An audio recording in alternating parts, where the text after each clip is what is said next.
Creo que a nosotros nos toca, digamos, una parte muy difícil, que es ir cerrando las exposiciones del evento. Ya se empieza a notar con vacíos en la tribuna, ¿sí?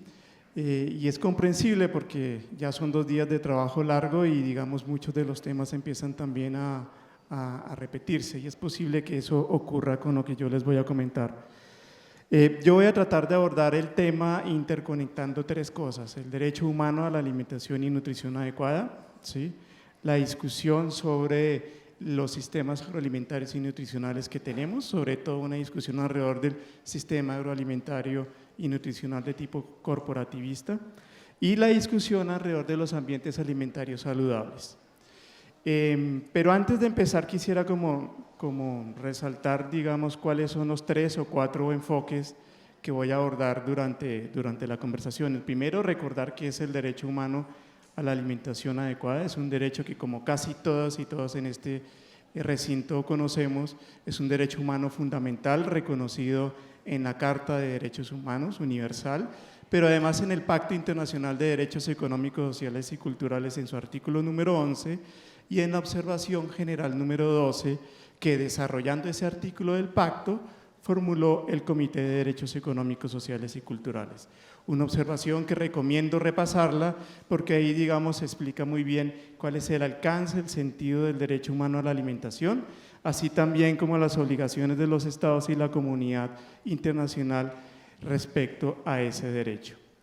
Otra idea que quiero destacar es que cuando nosotros hablamos de derecho a la alimentación no podemos dejar de hablar de un concepto que está muy hermanado con él, que es el concepto de la soberanía alimentaria, ¿sí?, que de hecho, como ustedes saben, históricamente tuvo un desarrollo que estuvo muy vinculado con la pugnacidad, con la oposición que había frente al concepto de la seguridad alimentaria y nutricional. Esa discusión nace sobre todo desde 1996 y que ha evolucionado tan rápidamente que pasó de ser un concepto a convertirse en un horizonte de lucha, y si las cosas no salen bien y hay que cruzar los dedos para que ello ocurra, incluso pueda ser reconocido como un derecho, ojalá a final de año, en caso de que la Declaración de Derechos de Población Campesina sea aceptada, porque dentro de esa declaración queda explícito que la soberanía alimentaria es un derecho.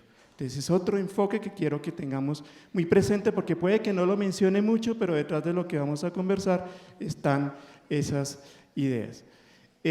Lo otro que quería mencionarles es precisamente lo de los sistemas agroalimentarios. La discusión teórica alrededor de los sistemas agroalimentarios nace sobre todo de quienes se han preocupado mucho por estudiar el problema de la tierra y la relación del campesinado con la tierra. A partir de ahí, digamos, surge esa discusión histórica alrededor de qué es un sistema agroalimentario, ¿no? Y para eso, digamos, hay unos teóricos muy reconocidos, desde Michael hasta Jun Borras, que han, digamos, girado su carrera profesional alrededor de la discusión de esos asuntos. Pero obviamente en la modernidad, cuando se habla del sistema agroalimentario, y dada que desde hace mucho rato se han entrecruzado los negocios entre el poder corporativo asociado a los negocios agroalimentarios con el poder corporativo asociado a la industria, entre comillas, alimentaria, pues es necesario hablar ahora de un sistema agroalimentario y nutricional. Preguntas provocadoras. No esperen que las resolvamos en la exposición, son solamente provocadoras. Muchas de ellas, digamos, tienen ya una respuesta implícita en la medida en que noto que todas y todos estamos muy comprometidos por estos temas que acá hemos abordado en estos 2 días. Una primera pregunta es la siguiente: ¿puede la alimentación y la nutrición dejar de ser pensadas como derecho humano? ¿Sabemos bien qué sistema alimentario y nutricional estamos enfrentando? ¿Y cuáles son los sistemas o prácticas que se le oponen? ¿Podemos suponer ambientes alimentarios saludables sin actuar sobre el sistema alimentario en el que estamos, haciendo referencia al sistema hegemónico? ¿Cómo se expresan las tensiones entre esos sistemas en los diferentes eslabones del proceso alimentario? ¿Cuán inermes estamos, y con nosotros los estados, frente al sistema alimentario hegemónico? Y finalmente, podemos identificar algunas cosas elementales por hacer, aunque sean unas pocas, en favor del derecho a la alimentación, la defensa de sistemas agroalimentarios y nutricionales alternativos y la promoción de ambientes alimentarios saludables. A través de mi presentación van a notar que voy a hacer un contraste entre lo que propone el sistema agroalimentario corporativista, el hegemónico, frente a lo que proponen sistemas alimentarios alternativos o apuestas alternativas. Y a partir de ese contraste podremos ir notando qué cosas se están haciendo ya en nuestro continente, qué cosas se están haciendo desde las bases sociales para tratar de enfrentar ese modelo. Bueno, recordar que con la imposición del modelo neoliberal y su consolidación, sobre todo después de la década del año 90, en términos de la geopolítica agroalimentaria, se consolidó lo que se denomina como sistema agroalimentario y nutricional de tipo corporativista, es decir, un sistema que está direccionado y está en función de los intereses del poder corporativo. Un sistema que fue creado y fue consolidado a nuestras espaldas, es decir, sin que nosotros tuviéramos ninguna posibilidad de decidir sobre él. Otros decidieron cómo se iba consolidando ese sistema. Y como muy bien lo dice Jan Ziegler, que ustedes saben, fue el relator del derecho humano a la alimentación, el poder corporativo necesitaba hacerse ese control porque necesitaba controlar el proceso alimentario. Cuando nosotros hablamos de un sistema agroalimentario y nutricional de tipo corporativista y los intereses del poder corporativo para controlarlo, no estamos hablando solamente de cómo controlas lo que produces y cómo controlas lo que consumes, sino todos los elementos que constituyen el proceso alimentario, que nosotros lo definimos como la consecución o producción de alimentos, primer eslabón, la transformación de los alimentos, que no es solamente industrial. Durante 2 días venimos hablando de otras formas de transformación de los alimentos en nuestras cocinas a través de la culinaria, por ejemplo. El tercer eslabón, que puede estar antes del segundo, no importa el lugar, el del intercambio, en donde la única lógica de intercambio no es la del mercado, hay muchas otras formas de intercambio que acá también se han resaltado, inclusive se han mencionado los ritos de iniciación, que es otra forma tradicional de intercambio alimentario. Está ese otro eslabón del consumo, el eslabón aparentemente final, que es el de la nutrición y utilización biológica de lo que consumimos y cómo eso además genera vida para volver a iniciar el ciclo del proceso alimentario. Lo interesante cuando pensamos estos asuntos de una perspectiva de proceso alimentario es que lo estoy dibujando como si fueran 2 planos, bidimensional. Pero cada uno de esos eslabonamientos tiene otra dimensión que va hacia adelante y hacia atrás, como si fuera el eje de las zetas. ¿Sí? Está un eje de Y, un eje de X, pero hay otro plano que es el plano de las zetas. Y es que cada uno de esos eslabones genera unos circuitos económicos, políticos, culturales, ambientales, por sí mismos. El proceso de transformación alimentaria tiene sus propios circuitos en esas dimensiones. El proceso de consumo tiene unos circuitos específicos. Entonces termina siendo una relación de elementos complejos, que lo que resaltaba Jan Ziegler es que el poder corporativo lo que busca con el sistema y lo que está tratando de hacer con el sistema, y lo está haciendo en buena medida, es controlar cada uno de esos elementos del proceso alimentario. Repito, no solamente lo que se produce y lo que se consume. O qué decidimos sobre la producción de alimentos, o qué decidimos sobre qué consumimos y cómo nos alimentamos. El sistema, por supuesto, como la palabra lo define, es un sistema, ¿sí? Es complejo y tiene una densa arquitectura, de la cual quiero destacar algunos elementos. Primero, tiene una densa arquitectura de intereses y actores. Ya recién, por ejemplo, Fabio nos mostraba algunas de las conexiones que habían entre varias empresas transnacionales, no solamente de la alimentación, sino de la agroindustria. Ese sistema además tiene una compleja arquitectura de narrativas, ¿sí? Cuando nos decían o nos presentaban esos ejemplos de cómo lo que no es saludable se presenta como saludable, eso hace parte de esas narrativas. ¿Sí? Tiene unos métodos de gestión económica que le son sui generis, ¿sí? Tiene unas políticas públicas que le son funcionales, no son las políticas públicas que quisiéramos, son políticas públicas que cada vez le son más funcionales al modelo. ¿Sí? Hay por supuesto, unas adecuaciones normativas que se tienen que hacer para que toda la maquinaria funcione en nuestros estados o a nivel internacional. Tiene además unas formas de violencia y de despojo particulares, ¿no?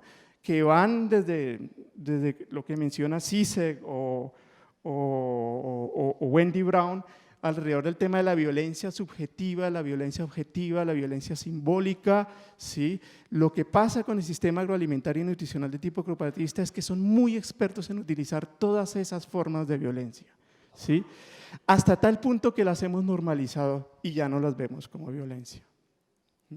Hay una compleja arquitectura además de generación forzada de escenarios de mercado, y unas transformaciones culturales y de consumo muy complejas, todo en función de garantizar los intereses y el poder político de las corporaciones. En términos de los impactos sobre la soberanía de los estados y las personas, pues es fácil deducir cuál es la consecuencia. Pues es un sistema que se caracteriza por que perdemos nosotros la capacidad, bien como productores, consumidores o como parte del Estado, del contrato social que configura un Estado, perdemos el poder de decidir sobre qué producimos, cómo lo transformamos, qué vías alternativas al mercado se generan para el intercambio, no solamente de bienes, sino de conocimientos y saberes, cómo se consume y qué se decide para alcanzar una adecuada nutrición y ambientes alimentarios saludables.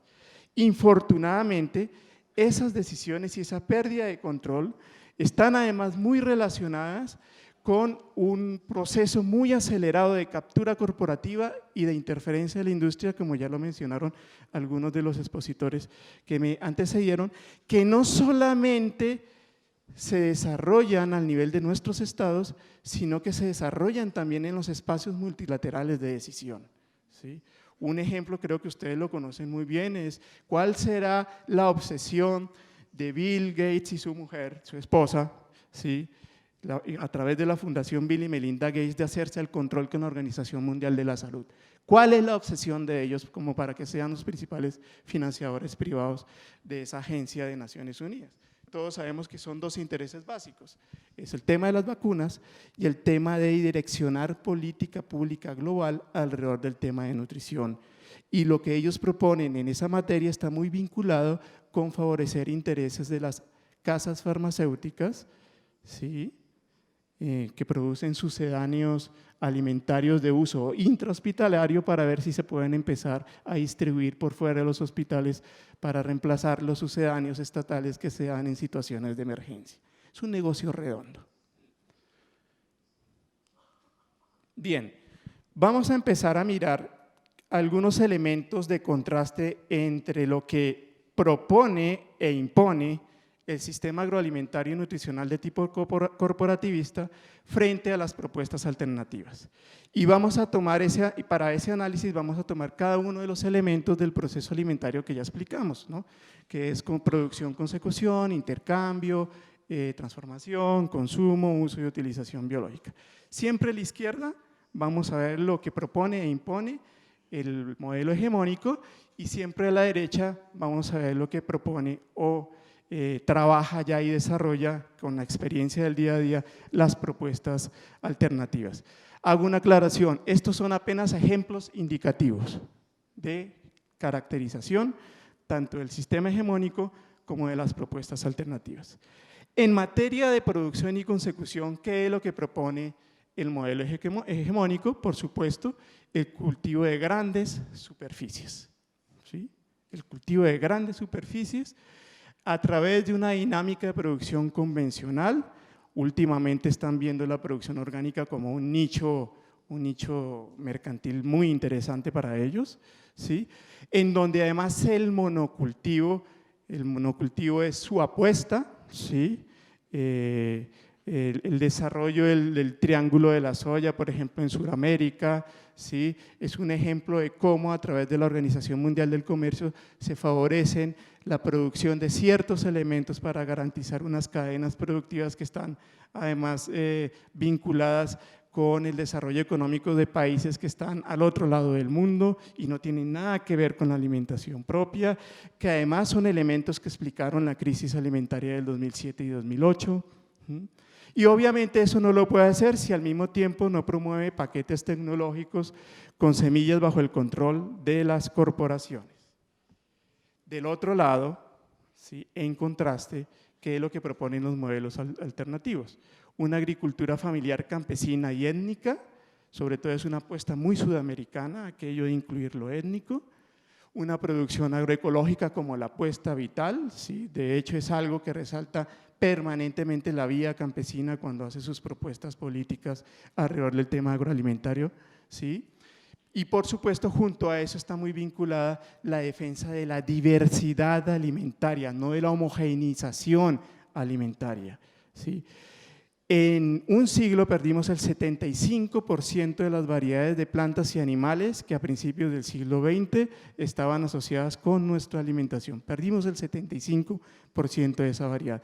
¿Qué es lo que proponen las organizaciones de base, sobre todo en América Latina y en África? Es defender la diversidad alimentaria. Es decir, hay que hacer una lucha muy profunda para garantizar esa diversidad alimentaria, porque no podemos pensar en la sobrevivencia nuestra como especie, en una relación de respeto por la naturaleza y el ambiente, sin pensar en la diversidad alimentaria. Y obviamente se propone un control soberano sobre las simientes, no solamente sobre las semillas, sobre las simientes. Y acá estoy haciendo referencia también a algo que solemos olvidar mucho cuando hablamos de estos asuntos, es ¿cómo hacemos para proteger la variedad, por ejemplo, de las especies menores que están relacionadas con nuestra alimentación? Las especies animales menores que están relacionadas con nuestra alimentación. La desaparición de gallinas criollas va al mismo ritmo que la desaparición de los maíz criollo, por ejemplo. Entonces, cuando se habla del respeto de las simientes, estamos hablando no solamente de la defensa de las semillas vegetales, sino de las semillas de animales que están asociados con nuestra alimentación. En el eslabón de la transformación del proceso alimentario, ¿cómo se ve esa confrontación entre los dos sistemas? ¿Sí? Del parte del corporativo, por supuesto, defienden una transformación industrial de los alimentos o de aquello que ellos llaman alimentos. Defienden la organización empresarial como forma organizativa ideal. Para ellos no existe otro tipo de organización válida si no es la organización empresarial. Defienden la cooptación del pequeño productor en cadenas productivas que obviamente están controladas por grandes productores. Recuerdo mucho el caso, por ejemplo, de un personaje que fue ministro de Agricultura en Colombia, de apellido Murgas, lo llaman el zar de la palma, porque cuando él era ministro hizo todos los cambios normativos, recordamos acá en la anterior, hace dos transparencias, hizo todos los cambios normativos para que cuando él dejara de ser ministro se convirtiera en el tipo más poderoso que controlaba la palma en Colombia. Y la estructura de configuración de su negocio era, ya no vamos a pelear contra el campesino, ni le vamos a mandar grupos paramilitares para que los despedacen y los desplacen, sino que ahora vamos a establecer una lógica de negocio con el campesino en donde no le quitamos la tierra, sino que lo volvemos socio de nuestra gran empresa. Y cuando haya una buena venta de los insumos derivados del aceite y estemos en periodo de ganancia, ¿sí?, pues repartimos algo de ese porcentaje de beneficios que obtenemos con el campesino. Entonces hay una lógica de vincular al campesino a cadenas productivas en donde no hay una democratización ni una distribución justa de los beneficios de ese relacionamiento económico, sino todo lo contrario.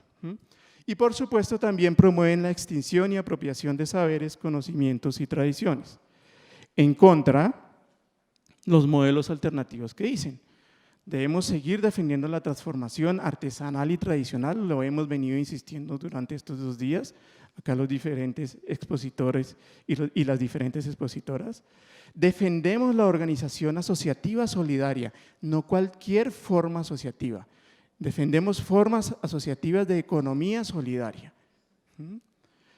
Promovemos la organización comunitaria informal. ¿Quién dijo que organizarse informalmente es un pecado? ¿O es una falta? ¿O es un error? Está bien, quizás no está contemplado por los libros de gerenciales que salen de Harvard, ¿sí? O de Chicago, pero las formas organizativas informales tienen una validez muy importante. ¿O es que acaso no son las que funcionan cuando hay crisis alimentaria? Cuando hubo el corralito en Argentina, ¿qué fue lo que hizo la gente? ¿Fue e inscribió su forma organizativa en la Cámara de Comercio de Buenos Aires? No, la gente automáticamente se organizó en las barriadas para ver cómo salía adelante de la crisis. Promueve, por supuesto, una defensa, rescate y democratización de los conocimientos y saberes asociados a la transformación de los alimentos. En el eslabón del intercambio, el modelo hegemónico que defiende y que promueve, ¿sí? Una disponibilidad alimentaria sujeta a las reglas del comercio internacional. El comercio internacional y las reglas del mercado son las que dictan todo, ¿sí?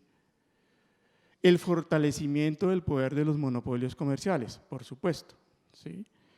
Si bien a principios de siglo había una idea dentro del capitalismo y de los pensadores dentro del capital de que había que combatir y enfrentarse a los monopolios dentro del mismo capital, las cosas cambiaron en un siglo, casi en 120 años después, cambiaron radicalmente y ahora el monopolio no es visto como algo que distorsiona hasta el propio capital, no, es aceptado e incluso es fomentado. Está el tema de la creación de nichos de élite para la producción campesina. A veces cuando reconocen que la producción campesina es válida, la quieren asimilar a nichos de oferta en donde están destinados esos productos que genera la población campesina, sobre todo en algunos nichos de élite. Eso está pasando, por ejemplo, con la producción orgánica, ¿sí? Y promueven, por supuesto, imponen una sola forma de intercambio, que es el mercado. Para ellos no hay otra forma de intercambio válida, ya lo habíamos mencionado. Los modelos alternativos, en síntesis, ¿qué es lo que están construyendo y proponiendo? Una distribución y comercialización local y regional de alimentos. A veces asumimos, por ejemplo, que la apuesta de compras institucionales de alimentos muy vinculados con los programas asistencialistas son ideas que se le ocurrieron a algunos gobiernos progresistas de la región y olvidamos que son reivindicaciones sociales, luchas sociales que venían dándose desde hace 50 años, a ver si algún día lo que yo produzco como campesina o como campesino lo puedo poner en función de, digamos, de los programas asistenciales de los estados, ¿sí? Los modelos alternativos además promueven el rescate de mercados locales y regionales. Eso es una apuesta muy fuerte, sobre todo en los países andinos, en donde la costumbre de tener 2 o 3 mercados en cada uno de los pequeños pueblos era muy viva hasta hace más o menos unos 30 años y la imposición del modelo neoliberal tuvo como una de sus consecuencias que desaparecieran a una velocidad inusitada los mercados. Yo recuerdo, yo vivo en Bogotá, nací en Bogotá, bueno, nací en otra ciudad, pero esa ciudad no la conozco aún, sí, pero desde que era chico vivo en Bogotá y yo recuerdo que por lo menos en menos de media hora de caminata con piernas de niño, ¿sí? Llegaba a 3 mercados distintos dentro de la ciudad, mercados de plaza de mercados donde uno encontraba generalmente campesinos, ¿sí? O la primera generación después de campesinos, que eran los que le intercambiaban directamente a uno de sus productos. Y pues, por supuesto, hay un esfuerzo muy grande para rescatar esos mercados locales y regionales. También se promueve el intercambio de productos sanos y saludables, no para una élite, sino para todas y todas las personas. Esa es la apuesta. No queremos generar alimentos sanos, ¿sí?, y saludables solo para quien nos pueda pagar, ¿sí? Lo que propone la vía campesina está demostrado, y eso lo conversábamos con Peter Rosset la semana pasada en Bogotá, lo que ya está demostrándose es que la producción agroecológica, por ejemplo, sí es rentable en contra de lo que han dicho sus opositores, sí es rentable y es posible empezar a suministrar, obviamente por fases, esto esto se gasta su tiempo, empezar a suministrar por fases alimentos sanos y saludables a la población, no solamente a los que pueden pagarlo en el norte de Bogotá o en ciertos guetos de nuestras ciudades capitales. Y por supuesto se promueve la protección y diversificación de los mecanismos de intercambio alternativo. En el eslabón del consumo, ¿qué es lo que propone el modelo hegemónico? Moviliza un consumo inconsciente y predador. Es un consumo que preda, que destruye, con una larga y costosa huella ecológica, ¿sí? Pero también promueve la naturalización del consumo de productos comestibles ultraprocesados. Desde Colombia nos gusta colocarle el comestibles, ¿sí? Y atacar de ya la idea de que son productos alimentarios o alimentos ultraprocesados, porque me parece que hay una contradicción interna, ¿verdad? Entonces preferimos decir productos comestibles, porque al fin y al cabo cualquier cosa se puede llevar uno a la boca, ultraprocesados, ¿sí? Hay una naturalización, es lo que se propone desde el modelo hegemónico, y además hay una defensa de ese tipo de consumo. Lo defienden pero con uñas y con dientes, como los piratas, con el cuchillo en la boca. Dicen, con eso no se metan porque eso hace parte de la libertad individual y familiar. Y el solo hecho de que usted ponga en tela de juicio eso, para nosotros está violando unas cosas que no se pueden negociar, que es la libertad individual y de la familia. Así que respete esas libertades, nos dicen.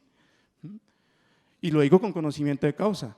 En Colombia, junto con otras organizaciones, estamos moviendo varios proyectos de ley. Uno era dirigido a que el Estado controle la publicidad dirigida contra niños, niñas y adolescentes, no a niños, niñas y adolescentes, sino contra niños, niñas y adolescentes, proyecto de ley que rápidamente fue archivado en el Congreso de la República. Ya podrán entender por qué, porque hubo una gran interferencia de la industria, ¿sí? Y hay otro proyecto de ley que está promoviendo el etiquetado frontal con advertencias sanitarias, como el modelo chileno, que rápidamente fue reconfigurado por la industria. Ahora, después de haberlo lanzado, queremos mandarle 2 torpedos de gran potencia a ver si podemos hundir ese proyecto de ley, porque ahora fue reconfigurado para que favoreciera a la industria, ¿sí? Y en esos debates políticos que se daban en el Congreso, fueron por lo menos 30 y pico para nomás el tema de la ley de impuesto, perdón, de la ley de etiquetado frontal. Siempre el argumento que utilizaban ellos era que lo que nosotros estábamos promoviendo iba contra las libertades individuales. En términos del asistencialismo alimentario, se promueve un consumo que no tenga pertinencia cultural. En Colombia, por ejemplo, la principal acción asistencialista estatal en materia alimentaria es el Programa de Alimentación Escolar, PAE. Y el PAE, acá hice alguna por accidente, ya. El PAE, que es además ahorita un foco de escándalo nacional por un tema de corrupción terrible, ¿sí? ¿Ustedes pueden creer que en el PAE se entrega comida ultraprocesada? Es el programa de alimentación para escolares y se entrega comida ultraprocesada. El argumento del Estado es que como no tenemos las condiciones físicas para que cada centro educativo de Colombia pueda tener una cocina, ¿sí? Y condiciones sanitarias óptimas, porque ahí viene otro discurso de la narrativa agresiva, que es el tema del higienismo y el concepto del daño, ¿sí? Que lo están utilizando así como se utilizan las normas fitosanitarias para arruinarle la vida al pequeño productor que quiere sacar sus productos afuera del país, ¿sí? Entonces, como no se puede garantizar, cosa que tenía que hacer el Estado metiéndose la mano en el bolsillo, condiciones higiénicas y comedores y cocinas para entregar comida caliente, tenemos que entregar comida industrializada. Esa es la justificación que utiliza el Estado para no resolver un problema, sino para ahondarlo. Dinamiza discursos y prácticas de estigmatización social del consumo alimentario tradicional. Yo creo que todos Y todas acá hemos sido testigos de cómo desde el poder corporativo muchas prácticas y consumos tradicionales son deliberadamente estigmatizados porque son de los campesinos, ¿sí? Porque qué feo que en una sopa le aparezca la pata de una gallina, flotando como si fuera un náufrago, ¿sí?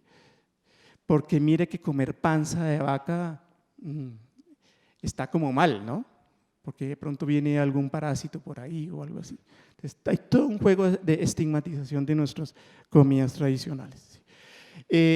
Por el contrario, de la otra vertiente se promueve un consumo responsable y solidario, el consumo de alimentos reales, ¿sí? Consumo de alimentos de verdad, ¿sí? Se alerta sobre, y además es algo que se está consolidando incluso en las organizaciones campesinas, hay una alerta sobre el consumismo asociado a los PSUs como un problema político, social y de salud pública, no como un asunto individual o familiar. Este tema es un tema político, es un tema de salud pública y es un problema social que debe ser abordado por el Estado y la sociedad en su conjunto. Se propone además construir condiciones estables y autónomas de acceso a los alimentos y promover la protección y defensa del consumo alimentario tradicional sano y diversificado. En el eslabón de la nutrición, ¿qué es lo que nos ofrece el modelo hegemónico? Una persistente mirada nutricionalista, también se ha discutido en estos 2 días, o medicalizada de la nutrición. No hablemos desde la nutrición desde otras esferas, concentrémonos en eso nomás, dicen ellos. Promueve un oscurantismo nutricional, es decir, no tienes derecho a saber, o lo que sabes está socializado en virtud de los intereses del poder corporativo, o todo el tema de reformulación, ahora que se han visto tan atacados por el tema de regular la publicidad y exigir los etiquetados frontales, ¿sí? Defiende una nutrición basada en los sucedáneos alimentarios o en las pocas fuentes de alimentos, disutopías como la de Huxley o de Bradbury en Fahrenheit cada vez son más cercanas cuando uno mira este tema. Concentra acciones en espacios de decisión sobre política pública nutricional, está tirando mucha munición en ese campo, ya que lo reconoce como una oportunidad de consolidación de poder y de nuevas fuentes de enriquecimiento. Si yo no logro controlar las decisiones políticas al interior de los estados, estoy perdiendo oportunidad de negocios, dice el poder corporativo. En contra, las propuestas alternativas buscan una nutrición que sea vista como parte sustancial del derecho humano a la alimentación y en conexión con todas las esferas humanas. Exige una información nutricional comprensible y con advertencias sanitarias. Promueve una nutrición basada en el consumo y transformación biológica de alimentos reales y variados y reconoce la necesidad estratégica de politizar la nutrición en el discurso libertario. Esa, por ejemplo, fue una conclusión de la reunión mundial de la Red Global del Derecho Humano a la Alimentación y Nutrición el año pasado en Colombia. Hay que concentrarnos en politizar la nutrición. Ante esos escenarios, ¿cómo se encuentran nuestros estados? Ya que se enfrentan, creo que debo acelerar. Y nuestros estados continúan cediendo terreno en términos de las soberanías, de todas las soberanías, la soberanía territorial, la soberanía energética, la soberanía económica, la soberanía política, ¿sí? Recién se posesionó el actual presidente de algunos de los colombianos. Lo primero que hizo fue inclinársele al rey de España. Y fue de verdad muy vergonzoso ver la actitud servil que tenía un presidente de una república independiente frente al rey de España, ¿no? Es toda una lógica de pérdida de las soberanías en las cuales una de las más afectadas es la soberanía alimentaria. Hay una seria oposición al multilateralismo y a los principios de derechos humanos. Los ataques de Trump contra el multilateralismo, contra la Corte Penal Internacional, contra el Consejo de Derechos Humanos no son accidentales. Y mal hacemos en creer que fue un capricho de Trump y que es de tiempos de Trump. Esto viene desde hace mucho rato incubándose en el seno de las naciones poderosas, ¿sí? Hay una captura corporativa a gran escala de los estados y de los espacios multilaterales y nuestros estados terminaron siendo, en vez de nuestros defensores, ¿sí?, se terminaron siendo mediadores del poder corporativo. Hay una creciente corporativización de lo que era público, del sujeto público y de las relaciones sociales, ¿sí? Los estados están en un proceso de fuerte represión y de persecución de iniciativas sociales que buscan garantizar ambientes alimentarios saludables. Pongo en ejemplo el caso colombiano también. Una organización colega de Educar Consumidores emitió una propaganda, sacó a la luz pública una propaganda basada en evidencia científica en donde hacía unas advertencias sobre los riesgos de consumir bebidas azucaradas. Es una propaganda que además se ha dado en muchos países del mundo, en donde está el equivalente de una botella de Coca-Cola, cuántos cubitos de azúcar tiene. La propaganda duró medio día en los medios de comunicación, porque la empresa más poderosa de bebidas colombiana, no era Coca-Cola, es la empresa Postobón, inmediatamente le pidió a la Superintendencia de Industria y Comercio de Colombia, es decir, una agencia estatal, que retirara la propaganda porque daba información falsa y era publicidad engañosa. Entonces resulta que los que estaban engañando eran los que querían informar, ¿sí? Por suerte eso pasó a la Corte Constitucional, la Corte Constitucional le dio la razón a la organización, pero igual eso no ha sido suficiente porque los medios de comunicación que hacen parte de los mismos pools económicos pues han desacatado esa orden judicial. Y los estados, cuando de pronto levantan la cabeza y quieren defender pequeñas conquistas sociales en el tema alimentario, pues son rápidamente amenazados. Le ha pasado a México, ¿no? Con el tema de los impuestos de bebidas azucaradas, cada tanto lo empiezan a amenazar con que van a llevar el caso a tribunales de arbitramiento internacional porque viola el Tratado de Libre Comercio o los tratados de inversión. ¿Qué mínimos habría que hacer para la defensa del derecho a la alimentación y los ambientes alimentarios saludables? A nivel internacional, la defensa del multilateralismo, del ideal de derechos humanos y la adopción de nuevos instrumentos de derechos humanos. Por ejemplo, si logramos que el tratado vinculante de empresas y derechos humanos se concrete, sería una gran victoria, ¿sí? En la medida en que podría ser un arma que facilitaría acción contra empresas transnacionales que violan derechos humanos. Hay que confrontar la captura corporativa a cualquier escala y defender las soberanías, deslegitimar las narrativas de la violencia asociada al alimentario, exigir y conquistar verdaderos espacios de participación social y justiciabilidad del derecho a la alimentación. Mientras no logremos llevar a nadie todavía a la cárcel por violaciones del derecho a la alimentación, el camino lo vamos a tener muy difícil. Hubo un caso paradigmático en Camotán, en Guatemala, pero que infortunadamente no ha tenido avances, en donde un juez de la República condenó a su propio estado por la muerte de hambre de unos niños indígenas.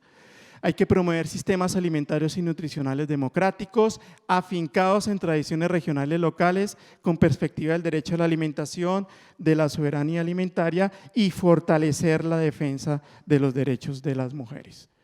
Sin eso último va a ser muy difícil lograr grandes avances y hay que desarrollar luchas conjuntas entre el campo y la ciudad, y yo creo que el tema nutricional y la búsqueda de ambientes alimentarios saludables es una causa que une a la gente de la ciudad y a la gente del campo en estas luchas. Me faltan dos nomás. ¿Quiénes son claves para la defensa del derecho a la alimentación, los ambientes saludables y un sistemas alimentarios saludables? Desde nuestra perspectiva, no significa que esto sea así, solamente lo estamos hablando de nuestra práctica cotidiana como FIAN en Colombia. Nosotros hemos identificado que el trabajo con niñas, niños, adolescentes, jóvenes y mujeres es supremamente estratégico para movilizar estas luchas en favor del derecho a la alimentación y sistemas alimentarios saludables, pero dándole una mirada amplia al tema de lo territorial y lo cultural. A nosotros nos gusta decir cuando trabajamos en los talleres que esto no lo hacemos solamente, porque acuérdense que estamos trabajando desde un enfoque de soberanía alimentaria, no lo hacemos solamente para defender el territorio, que ustedes saben es una construcción social de la cual la tierra hace parte, sino que el primer territorio que nosotros debemos defender es este. Este es el primer territorio que yo tengo que defender. Luchar por una gobernanza propia del sistema agroalimentario y nutricional, defender sistemas agroalimentarios y nutricionales propios, sí, con enfoque de derecho a la alimentación, soberanía alimentaria y derecho a la salud, y poner esto en conexión con la defensa de los derechos de la naturaleza, el ambiente y la vida, y además saliendo del embrujo de nuestra especiación, de la preocupación como especie, en donde todas las decisiones que tomamos o todo lo que proponemos siempre orbita alrededor de mirarme yo como el centro, como el ombligo del mundo. Y finalmente, el derecho a la alimentación, la nutrición, hay que mover el discurso del derecho a la alimentación, la nutrición, la salud y la necesidad de ambientes saludables, no solo alimentarios, en una lógica de fortalecimiento político. Es fundamental conquistar espacios de participación en cualquier instancia decisoria, pero no participación pasiva. Si hay una deuda que tenemos es cómo nosotros participamos para lograr rendiciones de cuentas efectivas a las políticas públicas alimentarias de nuestro continente, ¿sí? Una lucha frontal contra la corrupción y el uso del alimento como arma. Este tema es una preocupación, por lo menos a mí particularmente, es un objeto de estudio muy grande el tema de cómo se utiliza el alimento o la alimentación como arma diplomática, política, cultural, bélica. Y exigir incansablemente la justiciabilidad del derecho a la alimentación. Yo espero, como conclusión, que a través de esta rápida presentación hayamos podido reconocer de que no podemos pensar, ¿sí?, en sistemas alimentarios saludables sin pensar en derecho a la alimentación y soberanía alimentaria, ¿sí? Desde la forma como nosotros pensamos, por lo menos en nuestra organización, una cosa no puede ser sin luchar por las otras dos. Y las otras dos tampoco pueden ser si al mismo tiempo nosotros no estamos construyendo unos sistemas alimentarios saludables. Enfatizando una vez más que cuando hablamos de sistemas alimentarios saludables no hablamos únicamente de comer sanamente, sino también de todo lo que hay detrás en lógica de proceso alimentario para que hayamos podido llegar a esto. Muchas gracias por su atención, perdonen mi velocidad, ¿sí? Créanme que fui lento, ¿sí? Y bueno, estaré atento a cualquier pregunta. Boa tarde. Eu também quero agradecer bastante a oportunidade de estar aqui com vocês. Mais do que agradecer, parabenizar essa iniciativa que eu conheço já há alguns anos do SESC, principalmente do SESC de São Paulo, de movimentar uma agenda, movimentar pessoas, atividades tão qualificadas em torno desse tema que a gente teve um gostinho nesses dois dias, o quanto que nós ouvimos diferentes dimensões, diferentes complexidades a respeito do que é a alimentação, do que ela sempre foi, e mais do que tudo, do que ela é hoje no mundo, né? O que ela significa para as pessoas individualmente, o que ela significa para as sociedades, o que ela significa para o planeta. O quanto ela está em risco, os interesses que ela movimenta, as lutas que ela movimenta, as práticas maravilhosas que ela gera. É muito bom estar num espaço que mostra tudo isso. Dá uma certa ansiedade, às vezes, eu pelo menos fico falando, a gente podia também estar fazendo isso, aquilo, aquele outro. Imagino que cada uma aqui também perceba isso, mas a gente também sabe que nesse universo tem um lugar que é nosso, né? Fala, isso aqui eu gosto e isso aqui eu faço bem, né? Eu quero fazer isso. Acho que o encontro que está provocando bastante isso. Dito isso, eu também quero falar que metade das coisas que falaram que eu ia falar, eu não vou falar. Porque eu não sei por que todo mundo achou que eu ia falar alguma coisa que não é o que eu vou falar. Vou falar só o que eu prometi para a Paula. Porque ela tirou uns slides da apresentação dela, porque eu falei que estava na minha. É um desafio, de alguma maneira, encerrar, eu e o Juan encerrarmos esses 2 dias, porque se levantaram muitos aspectos, muitas dimensões. O meu lugar, assim, apesar de eu ser uma professora da Universidade de Brasília, trabalhar nisso, eu vou falar hoje, agora, enquanto presidenta do Conselho Nacional de Segurança Alimentar e Nutricional, porque eu quero fazer uma abordagem com vocês que, de alguma maneira, tudo isso que a gente ouviu e muitas coisas que não deu tempo de ouvir, elas precisam se traduzir num ambiente coletivo, social e político que favoreça que as expressões individuais, que as riquezas, que o patrimônio, que os hábitos, que os valores possam transitar livremente pela sociedade, né? Que as pessoas realmente possam praticar o seu direito à alimentação adequada. E esse ambiente ele tem o seu locus individual, mas se o ambiente político, se as políticas públicas estiverem contra isso, o desafio é muito maior. Então, eu quero apresentar um pouco dessa nossa, não tanto a trajetória, mas um pouco da nossa realidade atual em termos das políticas públicas. Antes disso, eu queria perguntar uma coisa. Quem aqui é estudante ou profissional que não seja nutricionista ou esteja estudando nutrição? Que bom. As nutricionistas são muito bem-vindas, mas eu tinha curiosidade de saber. Quem é estudante? E profissionais, então, nós temos, na verdade, acho que mais profissionais. Eu pensei que teria... Legal. Vamos lá. A minha apresentação está aqui. Onde que eu aperto? Aqui? Isso. Eu quero colocar 3 parâmetros conceituais para nós. Já o Juan trabalhou muito bem a questão da soberania e do direito humano à alimentação adequada. Eu quero colocar um primeiro parâmetro para nós, que é o conceito de segurança alimentar e nutricional que nós criamos, que nós elaboramos ao longo de um processo histórico e político no Brasil. Um conceito que é profundamente distinto do conceito internacional, que não existe segurança alimentar e nutricional no mundo. No mundo, o que existe segurança alimentar e nutrição.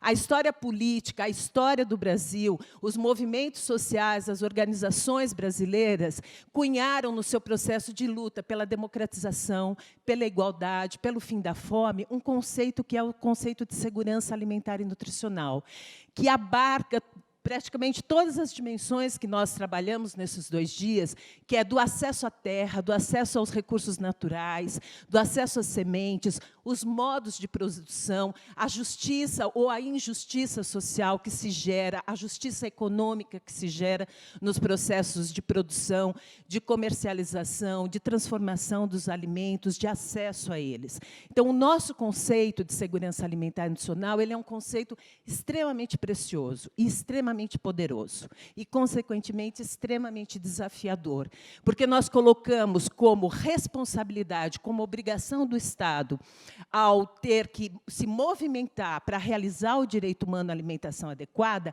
lidar com esse conjunto de dimensões, que são dimensões que vão muito além da produção, que vão muito além do consumo, porque elas abarcam a própria historicidade da alimentação. Aí está a questão cultural, a questão do patrimônio alimentar, da questão da sustentabilidade econômica, ambiental e social, dos modos de produção, dos modos de consumo e dos modos de transformação. Então, quando a sociedade brasileira gera esse conceito, ela gera uma demanda para o Estado brasileiro, que é dele se organizar para garantir isso. Não é nada banal, não é nada fácil, né? E não é nada simples nem imediato. Mas nós temos uma história virtuosa em relação a isso. E nós temos um presente extremamente ameaçador em relação a essas conquistas. E é importante que a gente saiba disso. Quando o Juan, por exemplo, mostra aquele lado direito, que, por sinal, está no lado errado, né, Juan? Não é do lado direito? Quando ele mostra aquelas características... Quando ele mostra aquelas características daquele modo do mundo se organizar, porque não é simplesmente o modo de produzir ou consumir alimentos, aquilo é um modo do mundo se organizar, aquilo não é uma utopia distante. Aquilo, apesar de todos os desafios que estão embutidos naquela proposta, isso já existe no mundo. Existe em escalas pequenas, existe em pequenas vilas, existe em pequenos países, existe aqui do nosso lado. A gente ouviu uma experiência maravilhosa hoje de manhã, que está tendo um enorme desafio de sobreviver, que é a cooperativa. Isso já existe. Agora, a questão é como a gente faz isso continuar existindo e ganhar a dimensão, a proporção, o tamanho que precisa. Né? Então, na verdade, nós estamos, quando a gente olha para um sistema alimentar saudável e sustentável, nós estamos olhando e nós estamos querendo um mundo que tenha justiça social, um mundo onde as desigualdades sejam reduzidas, um mundo onde a equidade seja o parâmetro para as decisões. Né? Então, esse é o conceito do direito humano, que é o outro lado. Eu vou trabalhar com um triângulo, né? Um dos lados das faces do triângulo é a segurança alimentar, a outra face é o direito humano à alimentação adequada, que diz o seguinte: não há um ser nesse planeta, não há um ser nesse planeta que não tenha direito a ter uma alimentação adequada e saudável. Os países, as sociedades precisam se organizar para isso. Existem diferentes níveis ou dimensões das obrigações dos Estados em relação a isso. O Estado precisa promover, ele precisa proteger, ele precisa garantir esse direito através das suas ações e das suas decisões. E uma coisa que é muito importante, que é relativamente... às vezes, as pessoas não percebem muito isso. A face mais cruel do desrespeito e da violação do direito humano, logicamente, é a fome. Né? Logicamente, é a fome. Agora, é importante saber que o direito humano à alimentação adequada ele não se realiza simplesmente com a disponibilidade de calorias ou sejam eles quais forem os nutrientes. Ele se realiza a partir do acesso à alimentação adequada.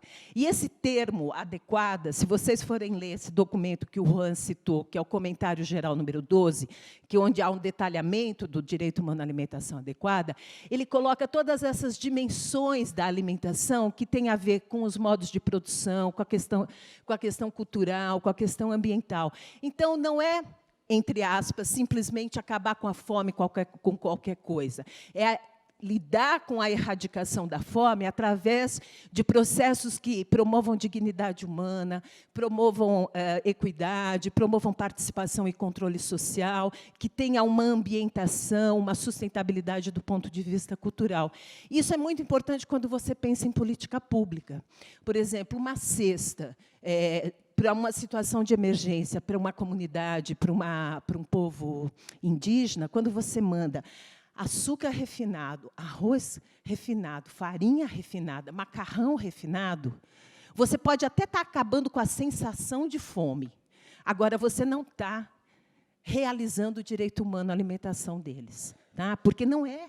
Não é. E não é uma coisa banal, isso aí tanto faz. Não, não tanto faz. Porque essas coisas desestruturam os processos. Elas não criam dignidade, elas não contribuem para um processo de empoderamento, de soberania daquelas comunidades. Então, é muito importante. Isso não é simplesmente um detalhe. Eu tenho que correr, porque eu vou falar muito. Outro lado desse triângulo é a soberania alimentar, que o Juan também apresentou. A soberania é um conceito que vem de um outro campo, ele vem do campo dos camponeses, né, do movimento de luta pela terra, pelas condições de produção, etc., pelo acesso a essas condições, e que, em muitos momentos, esses mundos, vamos dizer assim, de quem falava de soberania, de quem falava de direito humano, de quem falava de segurança alimentar e nutricional, eram mundos e eram setores, eram partes da sociedade, seja ela nacional, regional ou global, que eram muito separados. E, aos poucos, a gente está vendo um movimento também muito importante, muito virtuoso, que são pontes que estão sendo criadas entre o movimento dos camponeses pelos seus direitos, pela garantia da sua ação, né, do seu modo de viver, com os movimentos urbanos, com os movimentos de direitos humanos, porque, no final, a gente tem um objetivo que é um objetivo comum. Mesmo que as origens históricas e sociais sejam distintas e, portanto, geraram conceitos distintos, hoje a gente percebe que existe algo que está acima desses processos individuais, entre aspas, que faz com que a gente consiga conversar muito mais. E uma dessas discussões, então, é isso que eu estou falando, de alguma maneira a gente está compartilhando agora estratégias de luta, compartilhando olhares, né, compartilhando estratégias de solução. Um dos motivadores em relação a isso, ou não motivadores, na verdade, isso é resultado de um processo que veio antes. Essa é a capa de um relatório desse Comitê Mundial, desse painel de especialistas que faz parte do Comitê Mundial de Segurança Alimentar, que discutiu a questão da nutrição e sistemas alimentares. Vocês vejam que mundo que a gente vive, que a gente precisa, num determinado momento, lembrar que os sistemas alimentares precisam estar vinculados à nutrição. Isso quer dizer o quê? Que a gente gerou um modo de viver e fizemos escolhas de produção, de modelos de produção, que fizeram com que os sistemas alimentares não atendessem à nutrição. Vocês entendem como isso é muito maluco? Achar que quem produz, teoricamente, alimentos, não pensa que isso gera ou deve gerar nutrição e, portanto, deve gerar saúde. Por quê? Porque você teve um processo de mercantilização desse mercado, desse sistema, que é o que foi apresentado nas características aqui do lado direito do modelo do Juan. Esse é um modelo de sistemas alimentares que está nesse relatório. Você pode olhar esse modelo de uma maneira mais com as características do que estava no modelo do Juan à direita, ou mais com características do que estava no modelo à esquerda. Esse tema, ou esse conceito de sistemas alimentares, não é o mesmo conceito que foi usado ontem com a denominação de sistemas alimentares, por exemplo, na apresentação da Paula. Quando a Paula falou de sistemas alimentares, ela estava falando mais de um modo, né, de viver e de organizar, de indivíduos, etc. Aqui a gente está falando de sistemas alimentares de uma outra dimensão, que são das macroestruturas, de como se organizam os processos de produção e de consumo, né? E esses são os grandes elementos desse modelo. Uma é o que se chama de cadeia, né, de valores, cadeia de produção, que é onde está a parte hard, vamos dizer assim, né? É a semente, é a terra, são os insumos, são os modos de produção, etc. Do outro lado, a gente tem o mundo do consumo, né? Os comportamentos, as dietas, como elas se organizam, como elas se expressam. E o que faz o diálogo, né, o que junta isso, é o que a gente atualmente está chamando dos ambientes alimentares. É onde a produção se encontra com a pessoa, né? E as características desse ambiente alimentar geram condições absolutamente distintas, capacidades absolutamente distintas de acessar alimentos, quais alimentos e como, né? E depois você tem isso como resultados, né? O que você gera em termos de saúde ou doença.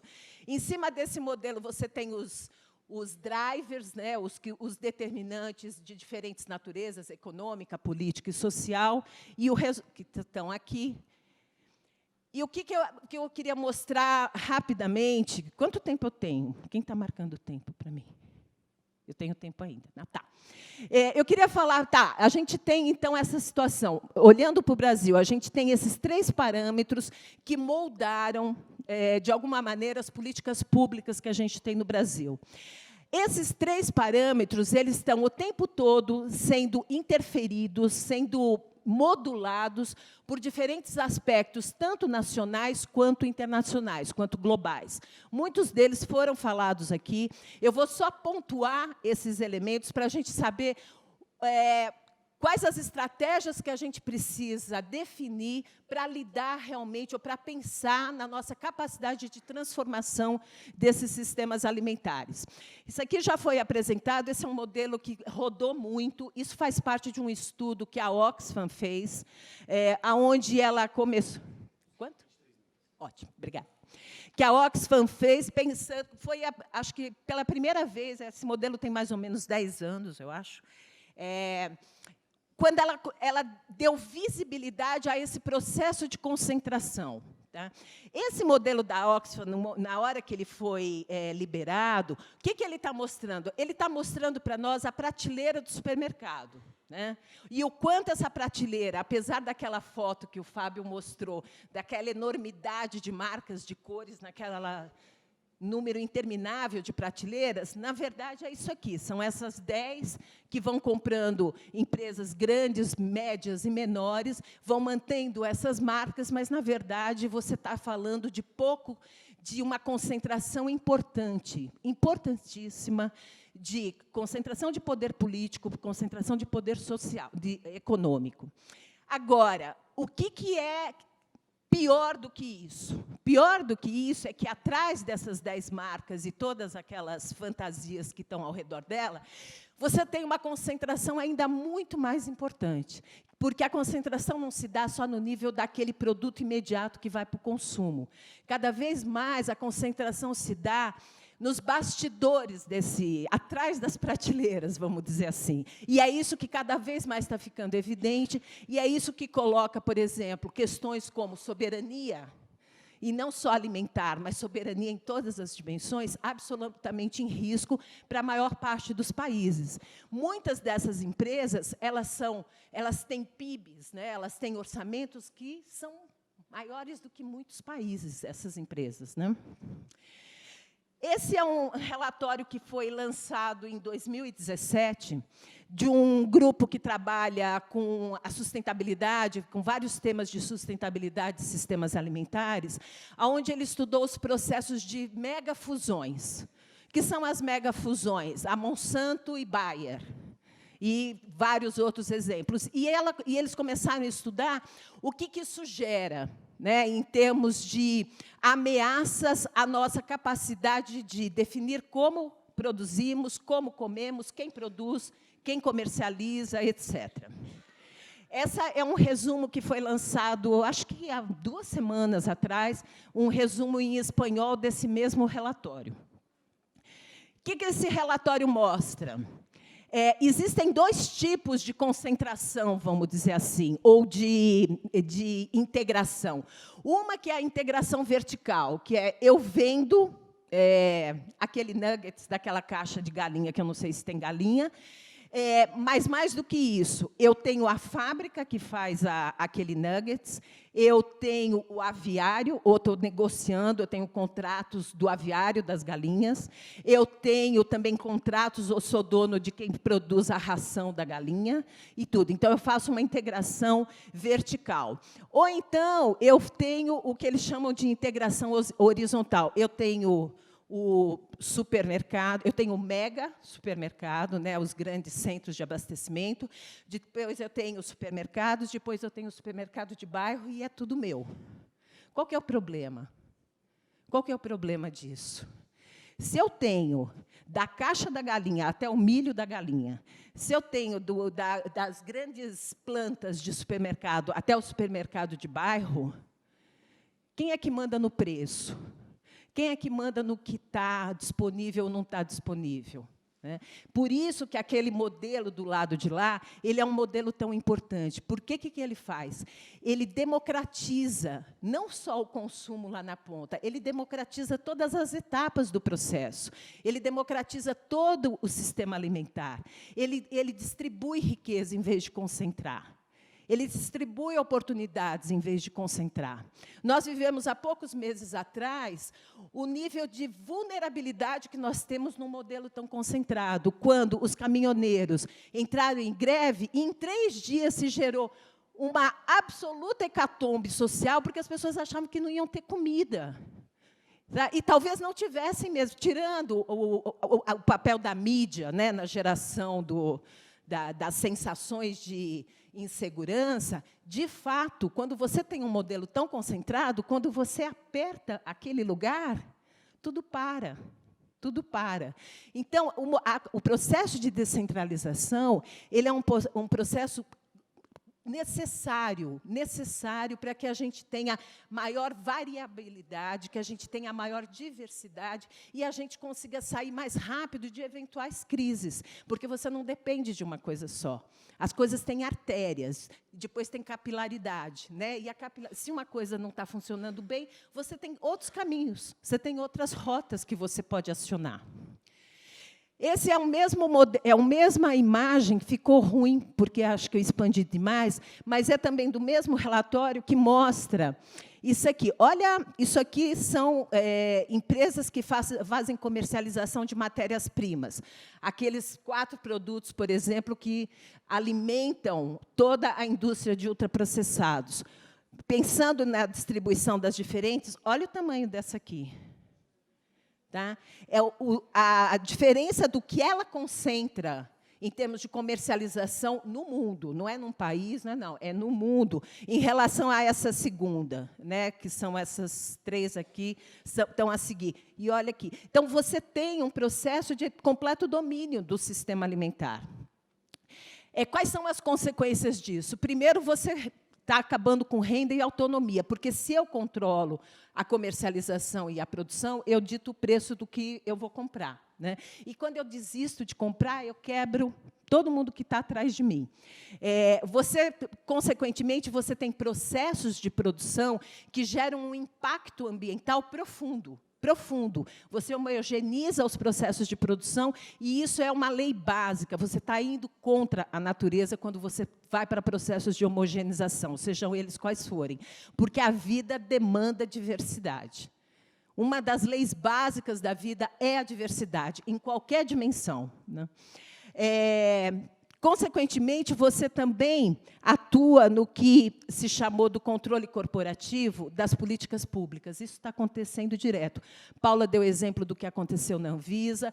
Outro dia, eu tive um relato do que está acontecendo na Embrapa. Se a gente vai para esse Comitê de Segurança Alimentar Mundial, a gente vê as mesmas fundações, as mesmas corporações, porque elas financiam esses espaços, consequentemente, elas definem as agendas e elas condicionam as decisões. Isso acontece numa cidade, isso acontece num estado, num país, isso acontece nos espaços multilaterais. Agora, melhor com os espaços multilaterais do que sem eles, né? A gente tem que disputar o espaço multilateral para que ele, de fato, seja um espaço onde os países possam fazer as suas decisões visando o bem público e o bem comum. Esse é um outro relatório que a Oxfam lançou também esse ano, onde ela não mais olha as empresas, as transnacionais, mas ela olha o processo de comercialização. Então, é uma análise daquilo que eu chamei para vocês, tanto da integração horizontal quanto vertical, e ela analisa as grandes cadeias de supermercado no mundo. Não só pelo que elas geram de impacto a nível dos produtos que são comercializados, mas também a nível dos processos de produção, de adoecimento dos trabalhadores envolvidos nessa cadeia. E esses são alguns dados que eles apresentaram. Por exemplo, 3 conglomerados hoje controlam 60% do comércio global de sementes e de insumos. Você tem 1% das propriedades no nível global que controlam 65% das terras agrícolas. 1% das propriedades, 65% do território. 4 empresas controlam 70% do comércio global de commodity. É aquele barquinho que eu mostrei para vocês lá. E as 50 empresas controlando 50% dos alimentos processados. E, no nível da União Europeia, você tem 10 cadeias de supermercado, que algumas estão presentes aqui e vários outros lugares do mundo. Elas também controlam 50% do varejo, do que é comercializado na União Europeia.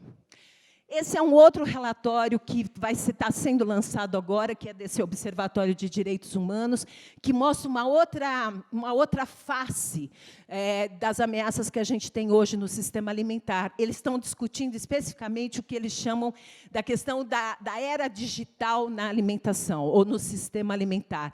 Quando você começa a controlar processos virtuais, vamos dizer assim, a informação, controle do clima, controle da qualidade do solo, etc., e o quanto isso gera também concentração de poder, não esse poder mais econômico apenas, mas é uma concentração de conhecimento.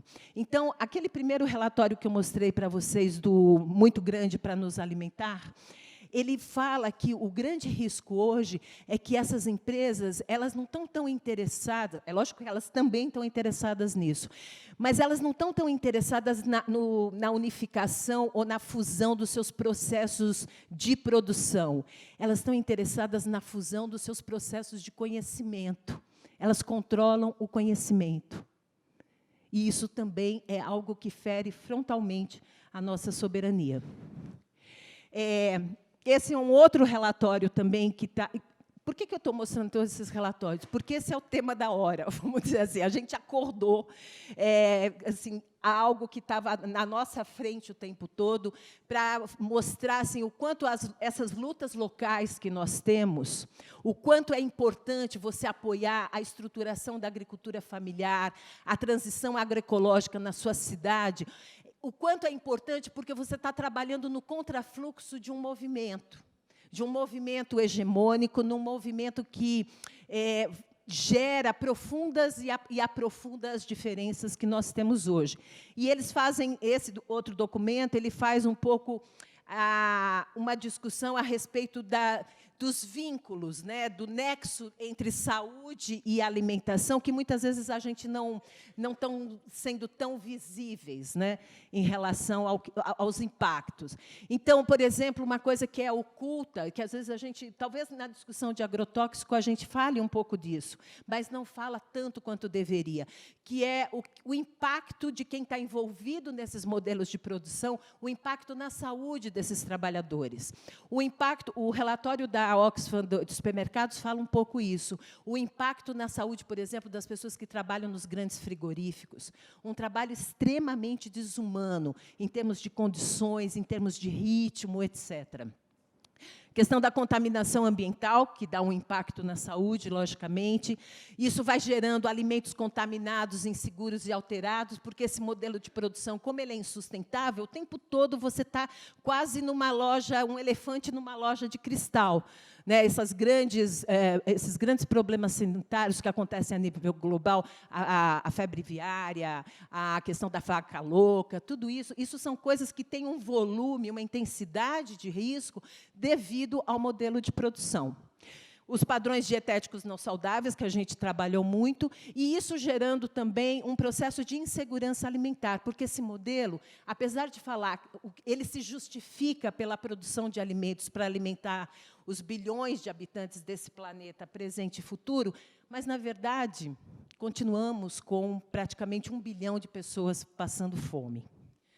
E isso foi o que esse relatório mostrou. Esse relatório é lançado anualmente pela FAO, onde ela pega os dados de todos os países, e mostrou que, depois de um processo de quase uma década de decréscimo do número de pessoas em insegurança alimentar, nos últimos 3 anos, essa curva está se invertendo. Então, a gente já está mais perto de 1 bilhão. Há 3 anos atrás, a gente estava um pouco mais longe. A gente nunca teve um número muito decente, porque, na verdade, é indecente a gente ter qualquer pessoa passando fome no planeta. Né? Mas, de qualquer maneira, nós estávamos num processo positivo, vamos dizer assim, e isso já está se revertendo. O quanto a gente vai conseguir lidar com isso e controlar isso, eu, sinceramente, tenho muitas dúvidas por conta do cenário global. Né? Você está tendo muito mais decisões e movimentos na direção de aprofundar a insegurança alimentar do que ao contrário. Bom, vou usar esses 10 minutos para falar um pouquinho do Brasil. Em 2006, nós aprovamos, e digo nós porque fomos nós mesmos, foi a sociedade brasileira que fez isso. Nós aprovamos uma lei no Congresso que criou um Sistema Nacional de Segurança Alimentar e Nutricional. E é uma lei que começa com aquele conceito de segurança alimentar que eu mostrei para vocês. É uma lei que tem entre os seus princípios a realização do direito humano à alimentação adequada. Então, nós tínhamos uma situação nesse país que nós conseguimos aprovar, no Congresso que nós temos nesse país, uma lei que fala que o Estado tem obrigação de realizar o direito humano à alimentação adequada. Nós colocamos princípios nessa lei que falam de universalidade, que falam de equidade, que falam de sustentabilidade. Nós temos isso. Né? Esse sistema ele é organizado por uma estrutura de controle social, que são tanto a conferência quanto o conselho, que vai do nível federal até o municipal. Atualmente, no seu processo de implementação, a gente começa a chegar nos municípios. A gente tem, por enquanto, estruturado até aqui. A instância máxima, então, do sistema são as conferências que ocorrem a cada 4 anos, num modelo similar ao que a gente conhece, por exemplo, da saúde. Então, as grandes decisões estratégicas saem da conferência, que acontece depois de um movimento nos municípios, nos estados, nos territórios, que fazem as discussões locais, que definem delegados que chegam na Conferência Nacional para discutir a conjuntura e definir caminhos, né?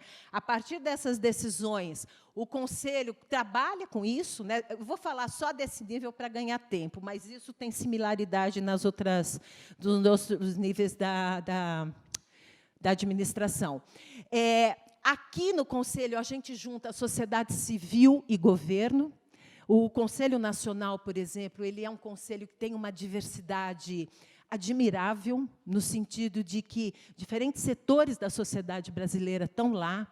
Nós temos indígenas, quilombolas, quebradeiras de coco, pescadores artesanais, agricultores familiares, nós temos movimentos urbanos, movimento de mulheres, nós temos associações de pequenas indústrias, etc. Então, a gente tenta, dentro das limitações do tamanho possível para um conselho, ter uma representação o mais diversa possível e mais legítima possível, e nós dialogamos atualmente com 20 setores de governo. Nós temos os setores mais óbvios, vamos dizer assim, a gente tem agricultura familiar, a gente tem justiça, tem saúde, desenvolvimento social, educação, meio ambiente, etc. Então, são 20 setores de governo que, de alguma maneira, respondem por todas aquelas dimensões do conceito de segurança alimentar nutricional, e, dentro do Conselho, a gente faz pactos, a gente discute, a gente briga. Mas, de qualquer maneira, nós discutimos a questão da segurança alimentar e todos esses aspectos dela, e definimos prioridades, mandamos sugestões, propostas para o governo federal. No caso do Conselho Nacional, nós nos dirigimos à Presidência da República e também nos dirigimos ao que está aqui de Câmara Interministerial. Acabou essa luz. Aqui, a Câmara Interministerial. O que é essa Câmara Interministerial? Ela é o espaço onde só o governo senta, esses 20 setores de governo, e eles também fazem pactuações. Porque um conceito como aquele de segurança alimentar e nutricional, ele, por natureza, ele é um conceito intersetorial. Ele demanda responsabilidades e ações de diferentes setores de governo. A lógica da ação, quem trabalha em governo sabe, e qualquer instituição, na verdade, a nossa lógica de ação é sempre dentro da nossa caixa e dentro da nossa trilha, certo? Um conceito como aquele precisa que você faça pelo menos uns buraquinhos na sua caixa, que você faça uns desvios no seu caminho. O que é isso? São pactuações. São criações de propostas de intersetorialidade. Então, a proposta de 30% do orçamento 30% do orçamento da alimentação escolar ser de compra de agricultura familiar. Isso surgiu dentro do Conceia, numa discussão da sociedade civil com esses setores de governo, foi pactuado, isso juntou o quê? Na época, o Ministério do Desenvolvimento Agrário, juntou o Ministério da Educação pelo FNDE, juntou a CONAB, juntou o próprio Ministério do Desenvolvimento Social. Então, você vai criando oportunidades reais, exercícios reais, de você pactuar, de você compreender necessidades do outro, definir junto com o outro prioridades para você e para ele, dividir orçamento, definir o uso de orçamento. Então, vocês imaginam uma máquina mastodôntica como um ministério, né, sentando e tendo essa experiência, que é uma experiência que precisa ser o tempo todo realimentada, porque a tendência é sempre voltar para o que você já fazia, né? Voltar para a sua caixa. Então, é muito importante essa estrutura de participação social e essa estrutura de intersetorialidade para a gente criar oportunidades para aquele conceito de segurança alimentar e nutricional não ser utopia, ele ser realidade. Tá? O que isso gerou? Gerou uma política, depois da lei, nós temos uma política nacional de segurança alimentar e nutricional, e, atualmente, a gente está em processo de implementação do segundo Plano Nacional de Segurança Alimentar e Nutricional, o que é? É uma pactuação que saiu das prioridades que a Conferência Nacional de SAM gerou, mandou para a Presidência da República, que discutiu com a CAISAN e gerou um plano para atender aquelas demandas. E essas demandas dizem respeito àquelas diferentes dimensões que estão no conceito. Eu não vou entrar em detalhes deles, mas só para vocês terem uma perspectiva da abrangência desse plano. A gente tem o plano, em vez de ter diretrizes ou linhas de ação, etc., ele está conformado em desafios, são 9 desafios. O primeiro desafio é um desafio que diz respeito ao acesso. Você gerar programas e políticas públicas que promovam o acesso da população em geral, mas principalmente dos grupos mais vulnerabilizados. Dentro desse desafio está o Programa Bolsa Família, está o Programa Nacional de Alimentação Escolar, está o Programa de Distribuição de Alimentos, que são as cestas de alimentos. Então, são programas que lidam com a fase, ou as partes da população brasileira que estão em situação de maior vulnerabilidade. Você precisa garantir a eles o acesso, seja através da transferência de renda, seja através do alimento diretamente, seja pela alimentação escolar ou cestas.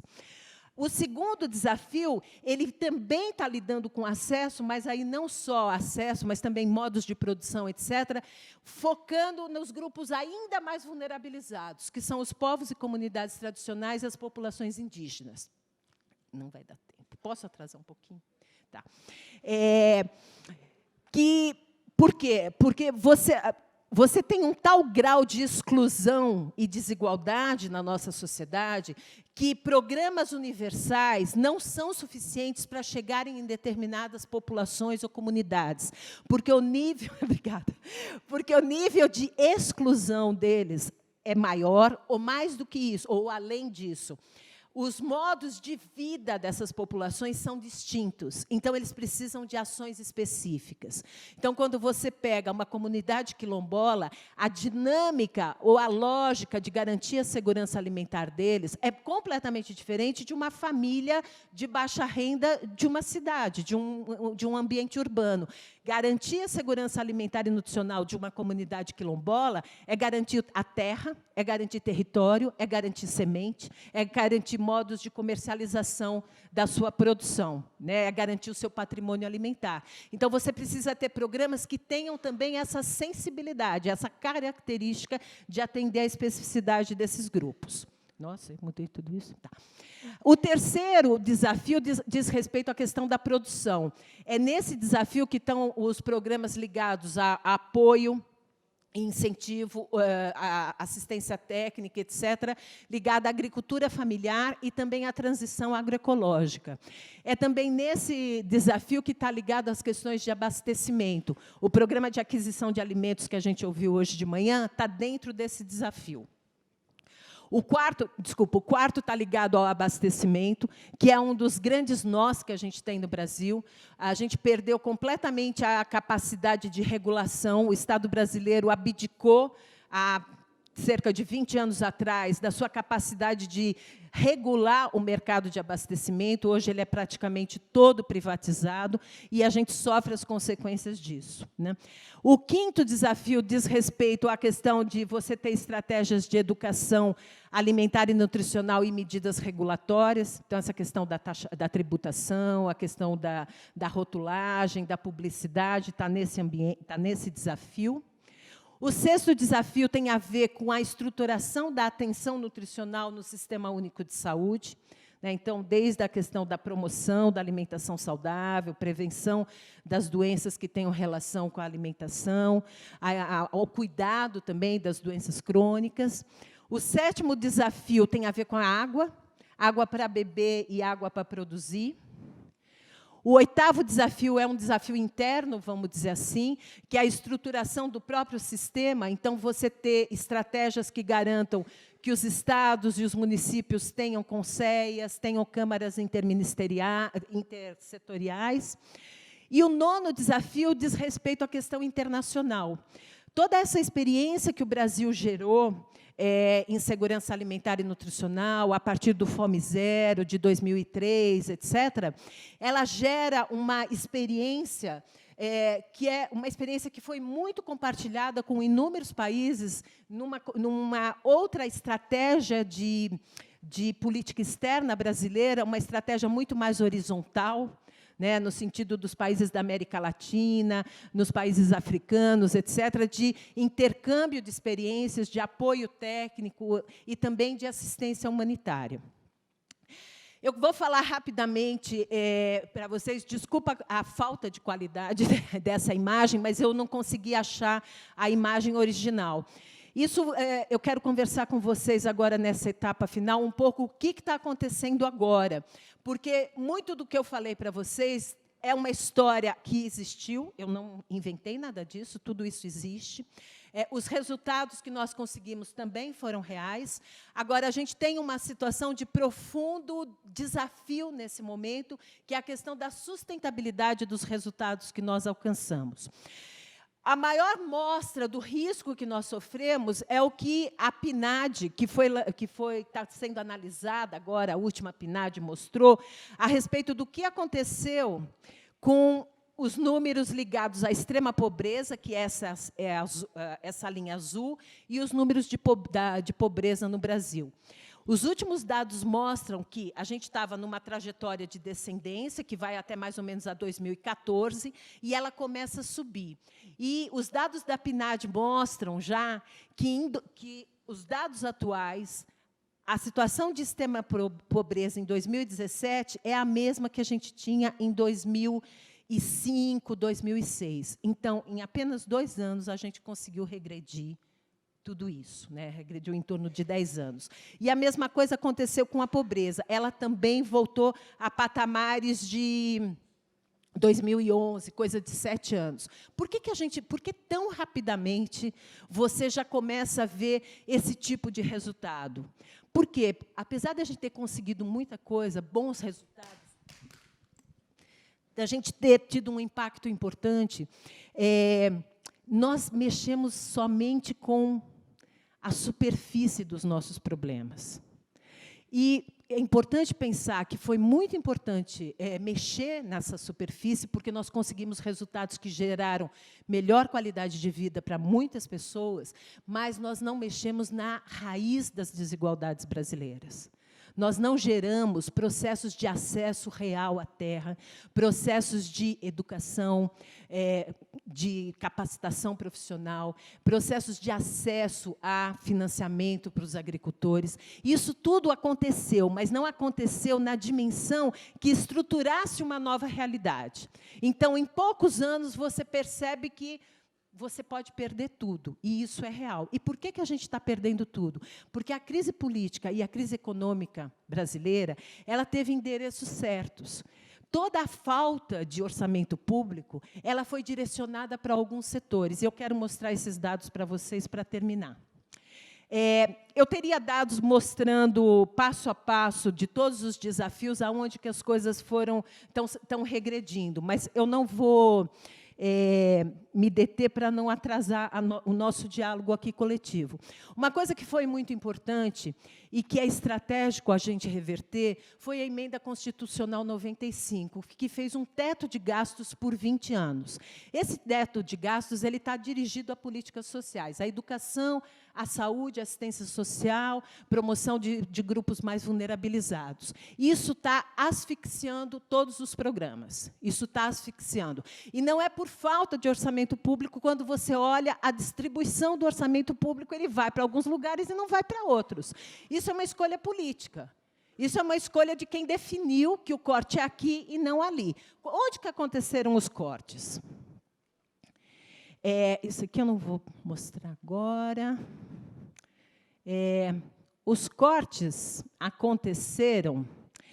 Isso aqui é do desafio 2, é o desafio que mexe com inclusão produtiva, com desenvolvimento sustentável de povos e comunidades tradicionais, com acesso à terra, são os programas que a FUNAI e o INCRA regulam, com ações ligadas à biodiversidade. Então, olha o que está acontecendo. caiu, né, praticamente um pouco menos da metade. Quando a gente olha o desafio ligado à produção de alimentos, a gente teve um corte profundo no orçamento da assistência técnica. Hoje, as organizações que prestaram assistência técnica em 2017 o Estado brasileiro, o governo federal brasileiro, tem uma dívida com essas organizações, dívida de fato, não é uma dívida, dívida de recurso mesmo. Elas tinham um contrato com o governo, elas prestaram esse serviço, elas responderam por isso, entregaram seus relatórios, entregaram suas notas, e o governo brasileiro tem hoje uma dívida ridícula, porque ela é em torno de 100 milhões, isso não é recurso para um país, né, para um governo federal, e ela vai pagando ponto a ponto. O que acontece? Essas organizações são muito pequenas, elas estão espalhadas pelo Brasil inteiro. Elas realizam um serviço fundamental, que elas chegam em pequenas propriedades, nos agricultores familiares mais afastados, elas prestam uma assistência técnica para viabilizar a produção, para contribuir para a transição agroecológica, e elas não recebem. Consequentemente, tem um conjunto de organizações hoje no Brasil que estão em risco de fechar, porque elas não têm elasticidade para sobreviver, elas dependem do serviço que elas prestam. Então, olha a dimensão do corte do orçamento. Você tinha, em 2014, um orçamento na ordem de 300 milhões, e você tinha, na LOA desse ano, um orçamento em torno de 20 milhões. Olha o que aconteceu, por isso que eu falo que os cortes são cortes muito cirúrgicos, vamos dizer assim. Quando você pensa em programas que são programas estratégicos para empoderamento das mulheres, para empoderamento da juventude rural, etc., os cortes foram bem dirigidos. Você tinha um orçamento que já era ridículo na época, vamos combinar que 30 milhões é nada para um governo federal, e ele conseguiu ficar pior ainda, que é em torno de 4 milhões. E quando você olha esses números que já são pequenos, isso é a proposta teórica do orçamento. Ao longo do ano, foi ocorrendo uma série de contingenciamentos. O que é? Existe, teoricamente, um recurso, mas, na verdade, não existe, né? Ele não está disponível para executar ações. Esse aqui é o programa de fortalecimento da agricultura familiar, e não há um corte de gasto, de orçamento tão grande de um ano para outro, mas você tem mudanças de regras. Então, o que acontece, que era o que estava sendo comentado hoje de manhã em relação ao programa de aquisição de alimentos. O programa de aquisição de alimentos, ele tem várias modalidades. Ele tem uma modalidade, que é uma modalidade fundamental, que é aquela da doação simultânea. Por que ela é fundamental? Porque, primeiro, é aquela modalidade que acontece no nível local. É aquele agricultor familiar ou aquela pequena cooperativa da agricultura familiar que tem uma produção, tem um conjunto de organizações assistenciais que recebem diretamente esse alimento. Então, essa modalidade do PA, ela é importante porque ela vai dando, ela é como se ela fosse um preparatório para aqueles agricultores ou aquelas cooperativas que são mais frágeis, que são menores, poderem se estruturar a partir desse programa para poder alçar voos maiores. Por exemplo, vender para o PNAE ou vender para o Ministério da Defesa, tal. Por quê? Elas precisam ter capacidade de se estruturar. Elas nunca tiveram demanda, então elas não têm por que estarem estruturadas. Se você começa a dar um acesso a um programa mais fácil delas entrarem, elas começam a se estruturar do ponto de vista econômico, de planejamento, de logística, etc. Então, o PAA, doação simultânea, ele é fundamental. Ele é fundamental para que o pequeno agricultor, que está mais desestruturado, consiga se estruturar e, assim, vender e produzir mais. Quando a gente conversa com o governo sobre a questão do PA, ele sempre responde, não, mas olha os milhões que tem disponíveis para compra institucional. É verdade, tem milhões disponíveis para compra institucional. Só que esses milhões disponíveis vão para aquelas cooperativas que são muito mais estruturadas. E se você pensar que 80% dos agricultores familiares no Brasil são agricultores do Nordeste, que são a agricultura familiar, que precisa de maior apoio, maior assistência técnica, etc., você vê que um programa que deveria lidar com distribuição de renda e de oportunidades, ele está ajudando quem já está bem. Então, você continua aprofundando as desigualdades. E agora, realmente, eu vou ter que terminar. Então, todos esses programas que lidam com as questões mais estruturais, tanto do sistema alimentar quanto as questões estruturais da desigualdade no Brasil, são programas que sofreram profundos cortes. E não foram só cortes orçamentários, foi também desestruturação institucional. Quando você tinha antes um Ministério do Desenvolvimento Agrário e passa a ter uma secretaria que, durante alguns meses, estava na hora num lugar, outra hora está em outro lugar, você desestrutura todos os processos, todos os programas, e, consequentemente, as populações ou os grupos que ela assistia também ficam desassistidos. Eu quero chegar aqui, só para levar o meu atraso. Olha aqui, só uma coisa importante. Isso aqui, esse desafio que é a de disponibilidade hídrica, aí dentro está um dos programas mais transformadores de uma das regiões mais pobres do Brasil, que é o semiárido brasileiro. É o programa de cisternas. Acho que vocês já ouviram falar, o programa 1 milhão de cisternas, etc.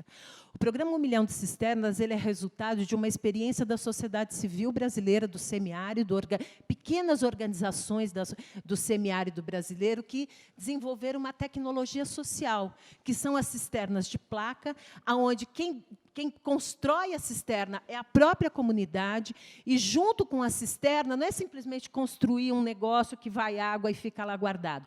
Tem todo um processo de desenvolvimento local, de desenvolvimento de liderança, de capacitação para a produção, etc.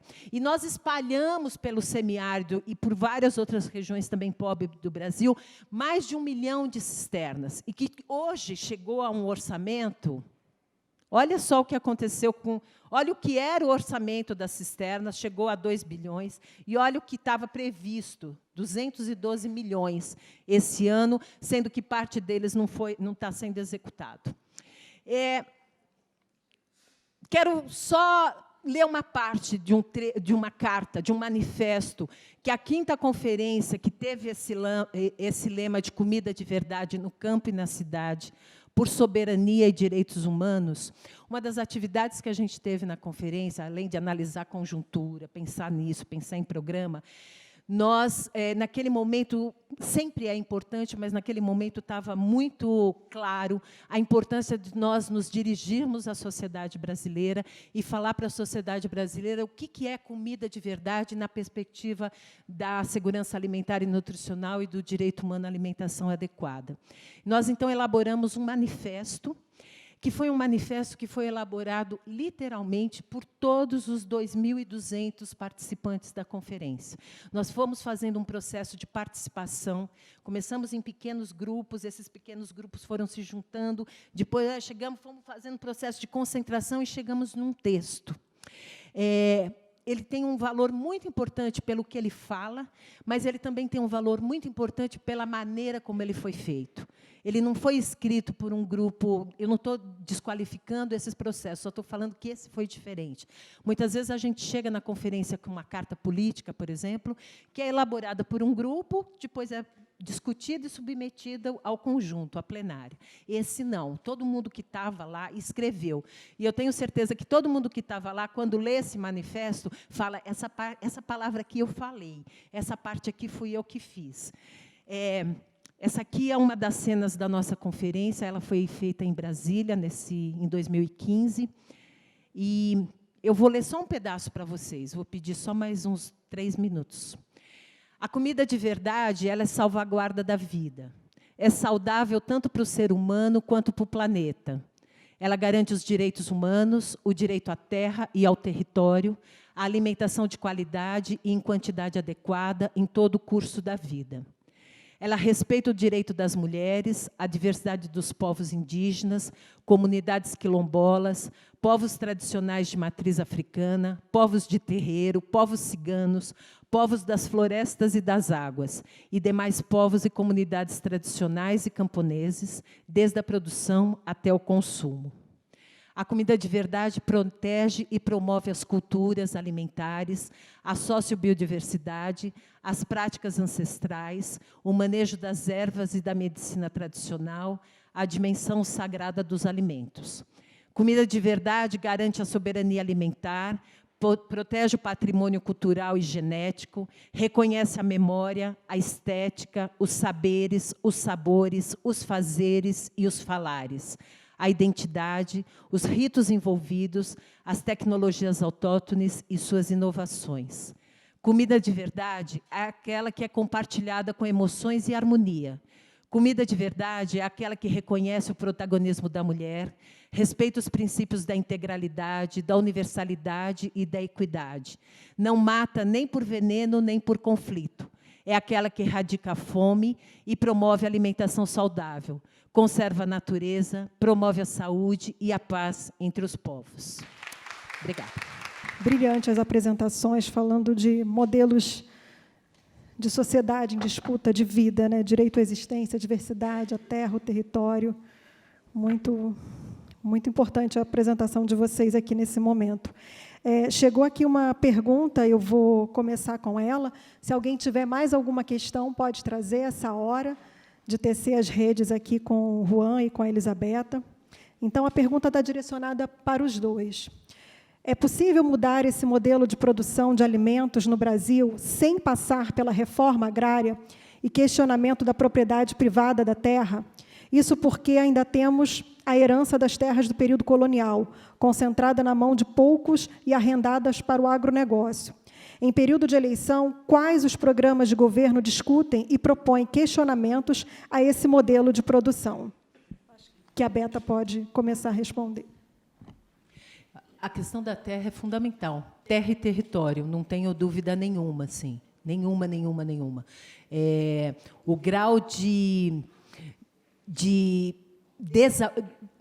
desapropriação que os camponeses, que os povos tradicionais, os indígenas têm em relação ao direito que eles têm ao território é enorme no Brasil. E é uma luta constante, assim, o tempo todo vocês... Hoje há no Congresso Brasileiro leis que tiram, por exemplo, do INCRA, da FUNAI, a capacidade de fazer essa definição, leva para dentro do Congresso Nacional, onde as forças são completamente outras, né? Tira a soberania do Executivo ter essa decisão.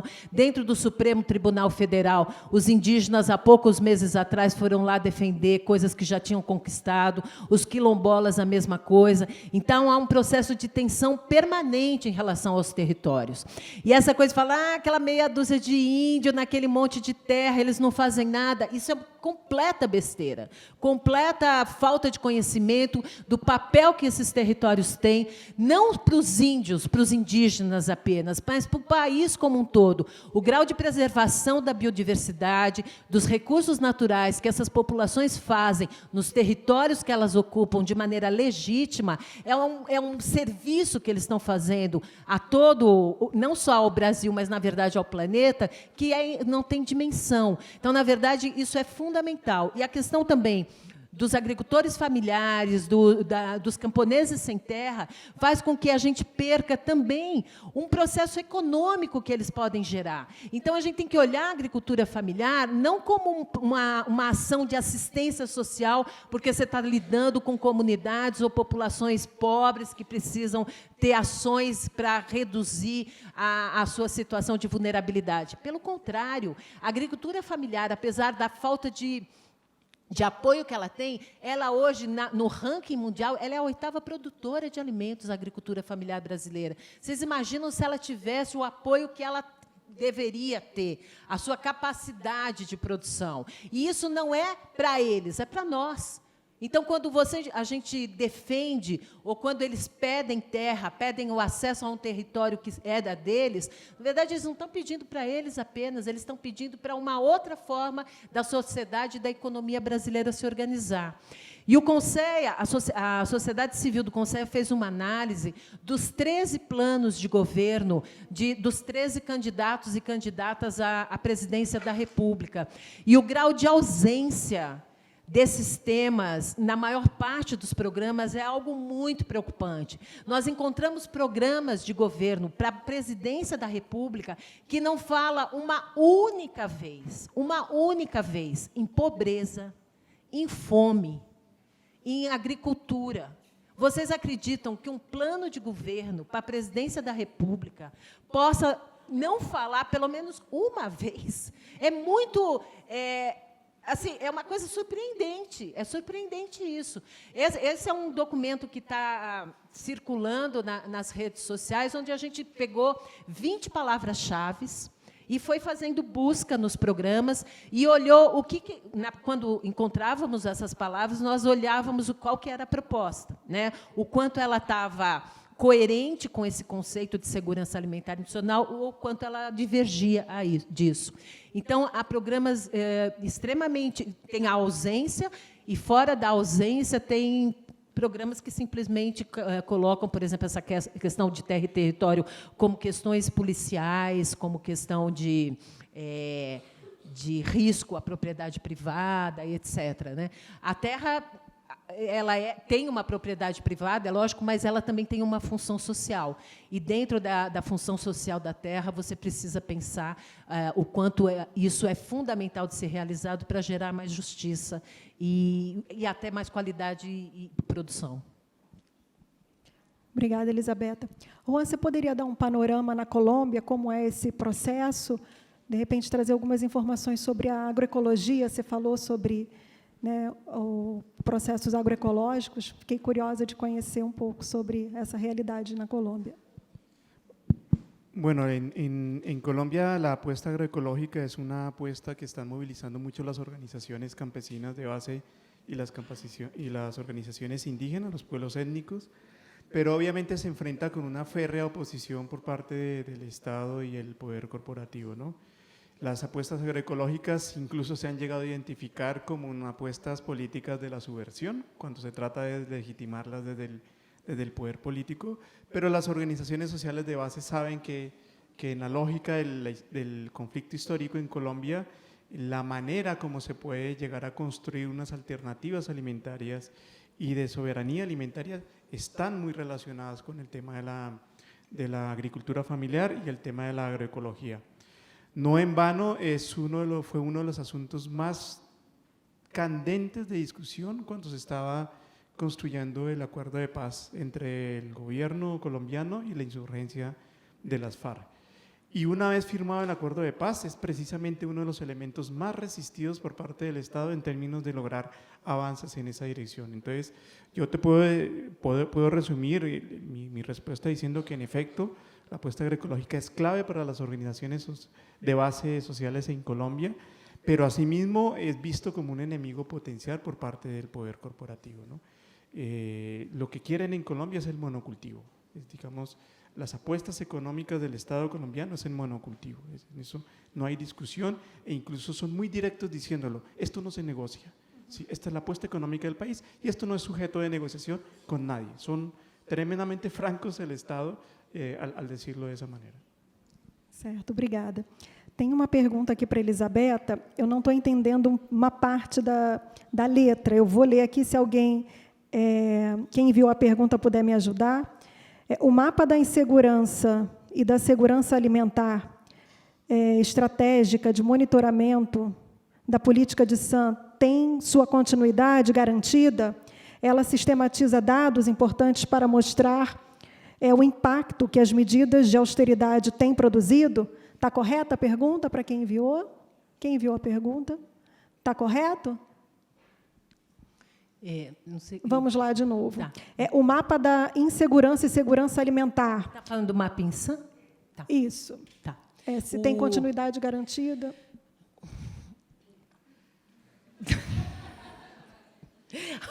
O que a gente está esperando os dados da POF, que já deviam estar saindo, né, da pesquisa de orçamento familiar, para poder atualizar o mapa INSAM, que era uma das informações que eu ia mostrar aqui, que é aquela escala, né, de insegurança alimentar que faz o mapeamento da insegurança alimentar leve, média ou grave. A POF foi para campo, os dados precisam estar disponíveis, né? Pelo menos era essa a perspectiva que a gente tinha. A partir de agora, eles já deveriam começar a estar disponibilizados, para a gente atualizar aquilo que nós estávamos vendo que caía, né? Que estava caindo a insegurança alimentar grave, não só na população em geral, mas também nos grupos específicos, e a gente precisa ver os últimos dados para ver como se comportou. Esse dado foi coletado. Esse dado está já no IBGE e está em processo de análise e precisa estar disponibilizado. Não sei te responder exatamente o que vai acontecer. A ideia é que o IBGE disponibilize isso, sim, para a gente poder ter a atualização desses resultados. Uma coisa que é importante falar, para quem trabalha com isso, tem interesse com isso, se tem uma coisa que é muito interessante, muito útil, que foi feita e que está disponível para qualquer pessoa que entrar no site do Ministério do Desenvolvimento Social, são bases de dados, são sistemas de informação extremamente qualificados. Assim, tem tanto o Mapa INSAM, que vocês entrarem nele, vocês vão ver que existe todo um mapeamento em relação aos municípios com maior vulnerabilidade, tanto de insegurança alimentar e nutricional, como também de obesidade, etc., porque a obesidade é o outro lado da insegurança alimentar e nutricional. Então, são dados muito bem trabalhados, muito qualificados, que ajudam muito quem trabalha no nível local a definir suas ações, definir suas prioridades, ter uma decisão baseada em informações e, a partir daí, também detalhar a informação no nível local. E existe um outro mapa, que eles chamam Mapa SAM, que está sendo atualizado agora, já tem, acho que, cerca de 2.000 e tantos municípios que responderam, que aí faz um mapeamento de todos os programas que tem no nível local, dos municípios. Programas ligados a todas aquelas dimensões da segurança alimentar e nutricional, que também ajuda você, se você mora em determinado município e quer conhecer ou quer trabalhar nisso, você vê teu município lá, mas também você conhece experiências e ações de outros municípios para poder inspirar, para você analisar como que está a situação do teu município em relação a isso. Isso mostra também a importância do compromisso das pessoas também, né, e mesmo em situações de extremo desafio do ponto de vista institucional, quando os compromissos se mantêm, algumas coisas conseguem, mesmo dentro de tanta turbulência, elas conseguem existir. Acho que tem um valor também, os movimentos coletivos são essenciais, porque eles fazem a gente mudar de patamar. Agora, os compromissos individuais são essenciais também, porque o coletivo se faz com indivíduos comprometidos, né, com suas causas, com seus valores. Obrigada. Mais alguma pergunta? Então, vou fazer uma última colocação aqui. Vocês apresentaram de forma bem didática e concreta a existência de dois modelos, né? O sistema alimentar hegemônico e a pluralidade de sistemas alimentares que coexistem, né, com esse sistema alimentar hegemônico. Queria que vocês compartilhassem as resistências, né, a esse modelo hegemônico.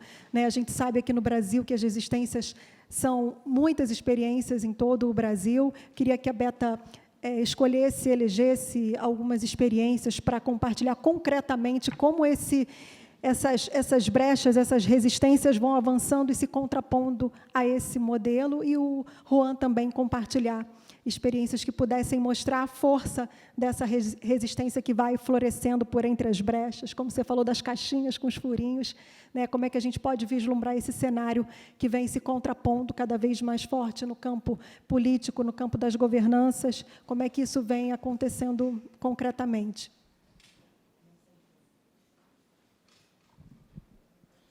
Yo creo que cuando estaba preparando la presentación de hoy, pensaba en lógica de resistencia, ¿sí? Y cómo las cosas que expresaba en la presentación trataban de alguna manera de mostrar cómo la gente está resistiendo al modelo hegemónico.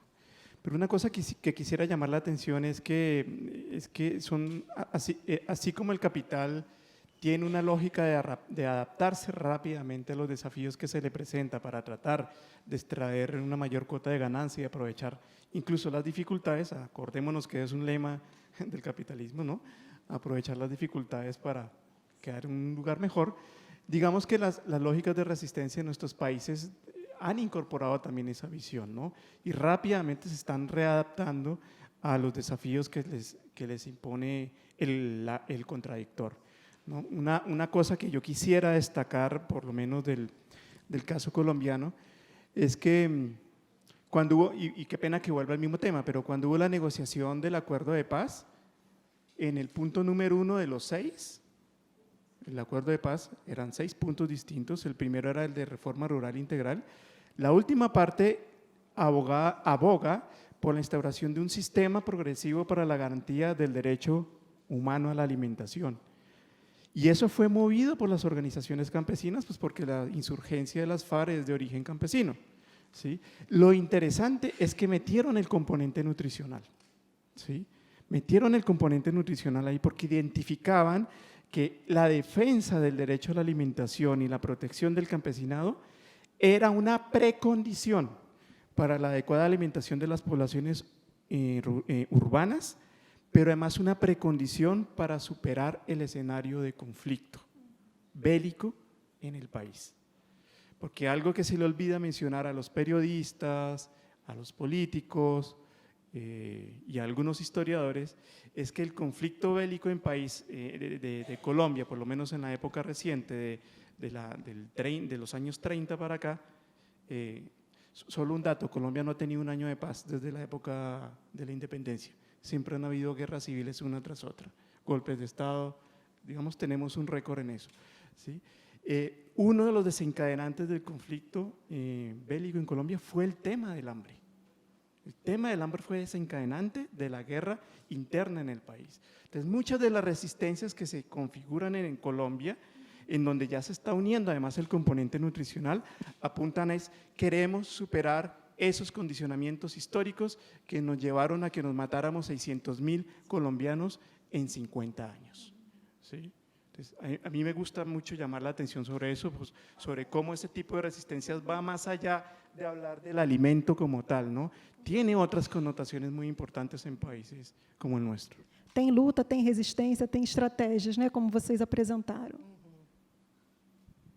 Eu acho que, no nível global, no nível dos países e aqui no Brasil também, acho que algo que muda o patamar da compreensão e, consequentemente, das estratégias que são definidas, essa ponte que está sendo criada entre esses mundos da produção e da saúde e da nutrição. Quer dizer, a partir do momento em que você vê os movimentos sociais do campo sentando na mesma mesa dos movimentos ou das organizações ligadas ao ambiente urbano, à saúde, etc. E a gente começa a compartilhar significados, compartilhar compreensões, isso muda completamente a visão, a perspectiva e as condições também para a superação dos desafios. Isso é algo assim, irreversível. E isso muda também a forma como a gente está enfrentando, mesmo que os cenários atuais sejam cenários muito complexos, né? Eu acho que também você conta com outras formas de organização. Acho que nós temos experiências no mundo inteiro, na América Latina, no Brasil, nós temos experiências extremamente valiosas de organização. A gente encontra isso em todas as cidades, nos bairros, é que muitas vezes a gente não tem esse olhar, né? A gente não enxerga, a gente precisa ser provocado para enxergar esses movimentos. Como os agricultores estão se organizando, essa relação da agricultura com quem consome, né? Então, as comunidades que apoiam apoiam a agricultura, o movimento da agricultura urbana, a questão da reocupação e ressignificação dos espaços urbanos, para que não exista essa dicotomia tão profunda entre quem produz e quem consome. Quer dizer, as cidades são espaços de produção, são espaços de... Assim como o ambiente rural é um espaço de consumo. Quer dizer, tudo isso está ressignificando isso, está fazendo com que a gente também se reaproxime e possa conversar sobre isso, né? Possa definir estratégias comuns. Eu acho que isso é extremamente virtuoso. Acho que também é extremamente virtuoso a gente compreender, de fato, a complexidade, a profundidade, a multidimensionalidade da alimentação. E isso, ao contrário de achar que isso nos afasta, esse negócio ficou complicado. Não é complicado, é complexo, é diferente. Complexo é porque é multifacetado, é um diamante. E que, como um diamante, cada um pode pegar a sua face. Né? Cada um pode se espelhar nessa multiplicidade. É tecido junto, complexo. Exatamente. É Isso tem uma riqueza. Tudo que eu fui ouvindo, assim, eu fico falando, gente, como isso é legal. Como isso é assim, tem uma coisa que... Como isso é bonito. Por quê? Porque isso traduz tanta vida. Isso traduz a vida presente de todos nós, isso traduz todas as vidas que já passaram por esse planeta e todas as vidas que virão. É isso que a gente está lidando. Quando a gente está lidando com a alimentação, a gente está lidando com todas as vidas, sejam elas humanas, sejam elas não humanas, sejam elas do presente, do passado e do futuro. Quer algo mais precioso do que isso? Quer algo mais poderoso do que isso? Quer algo mais apaixonante do que isso? Não tem. Quer algo mais justo do que isso e legítimo? Não tem.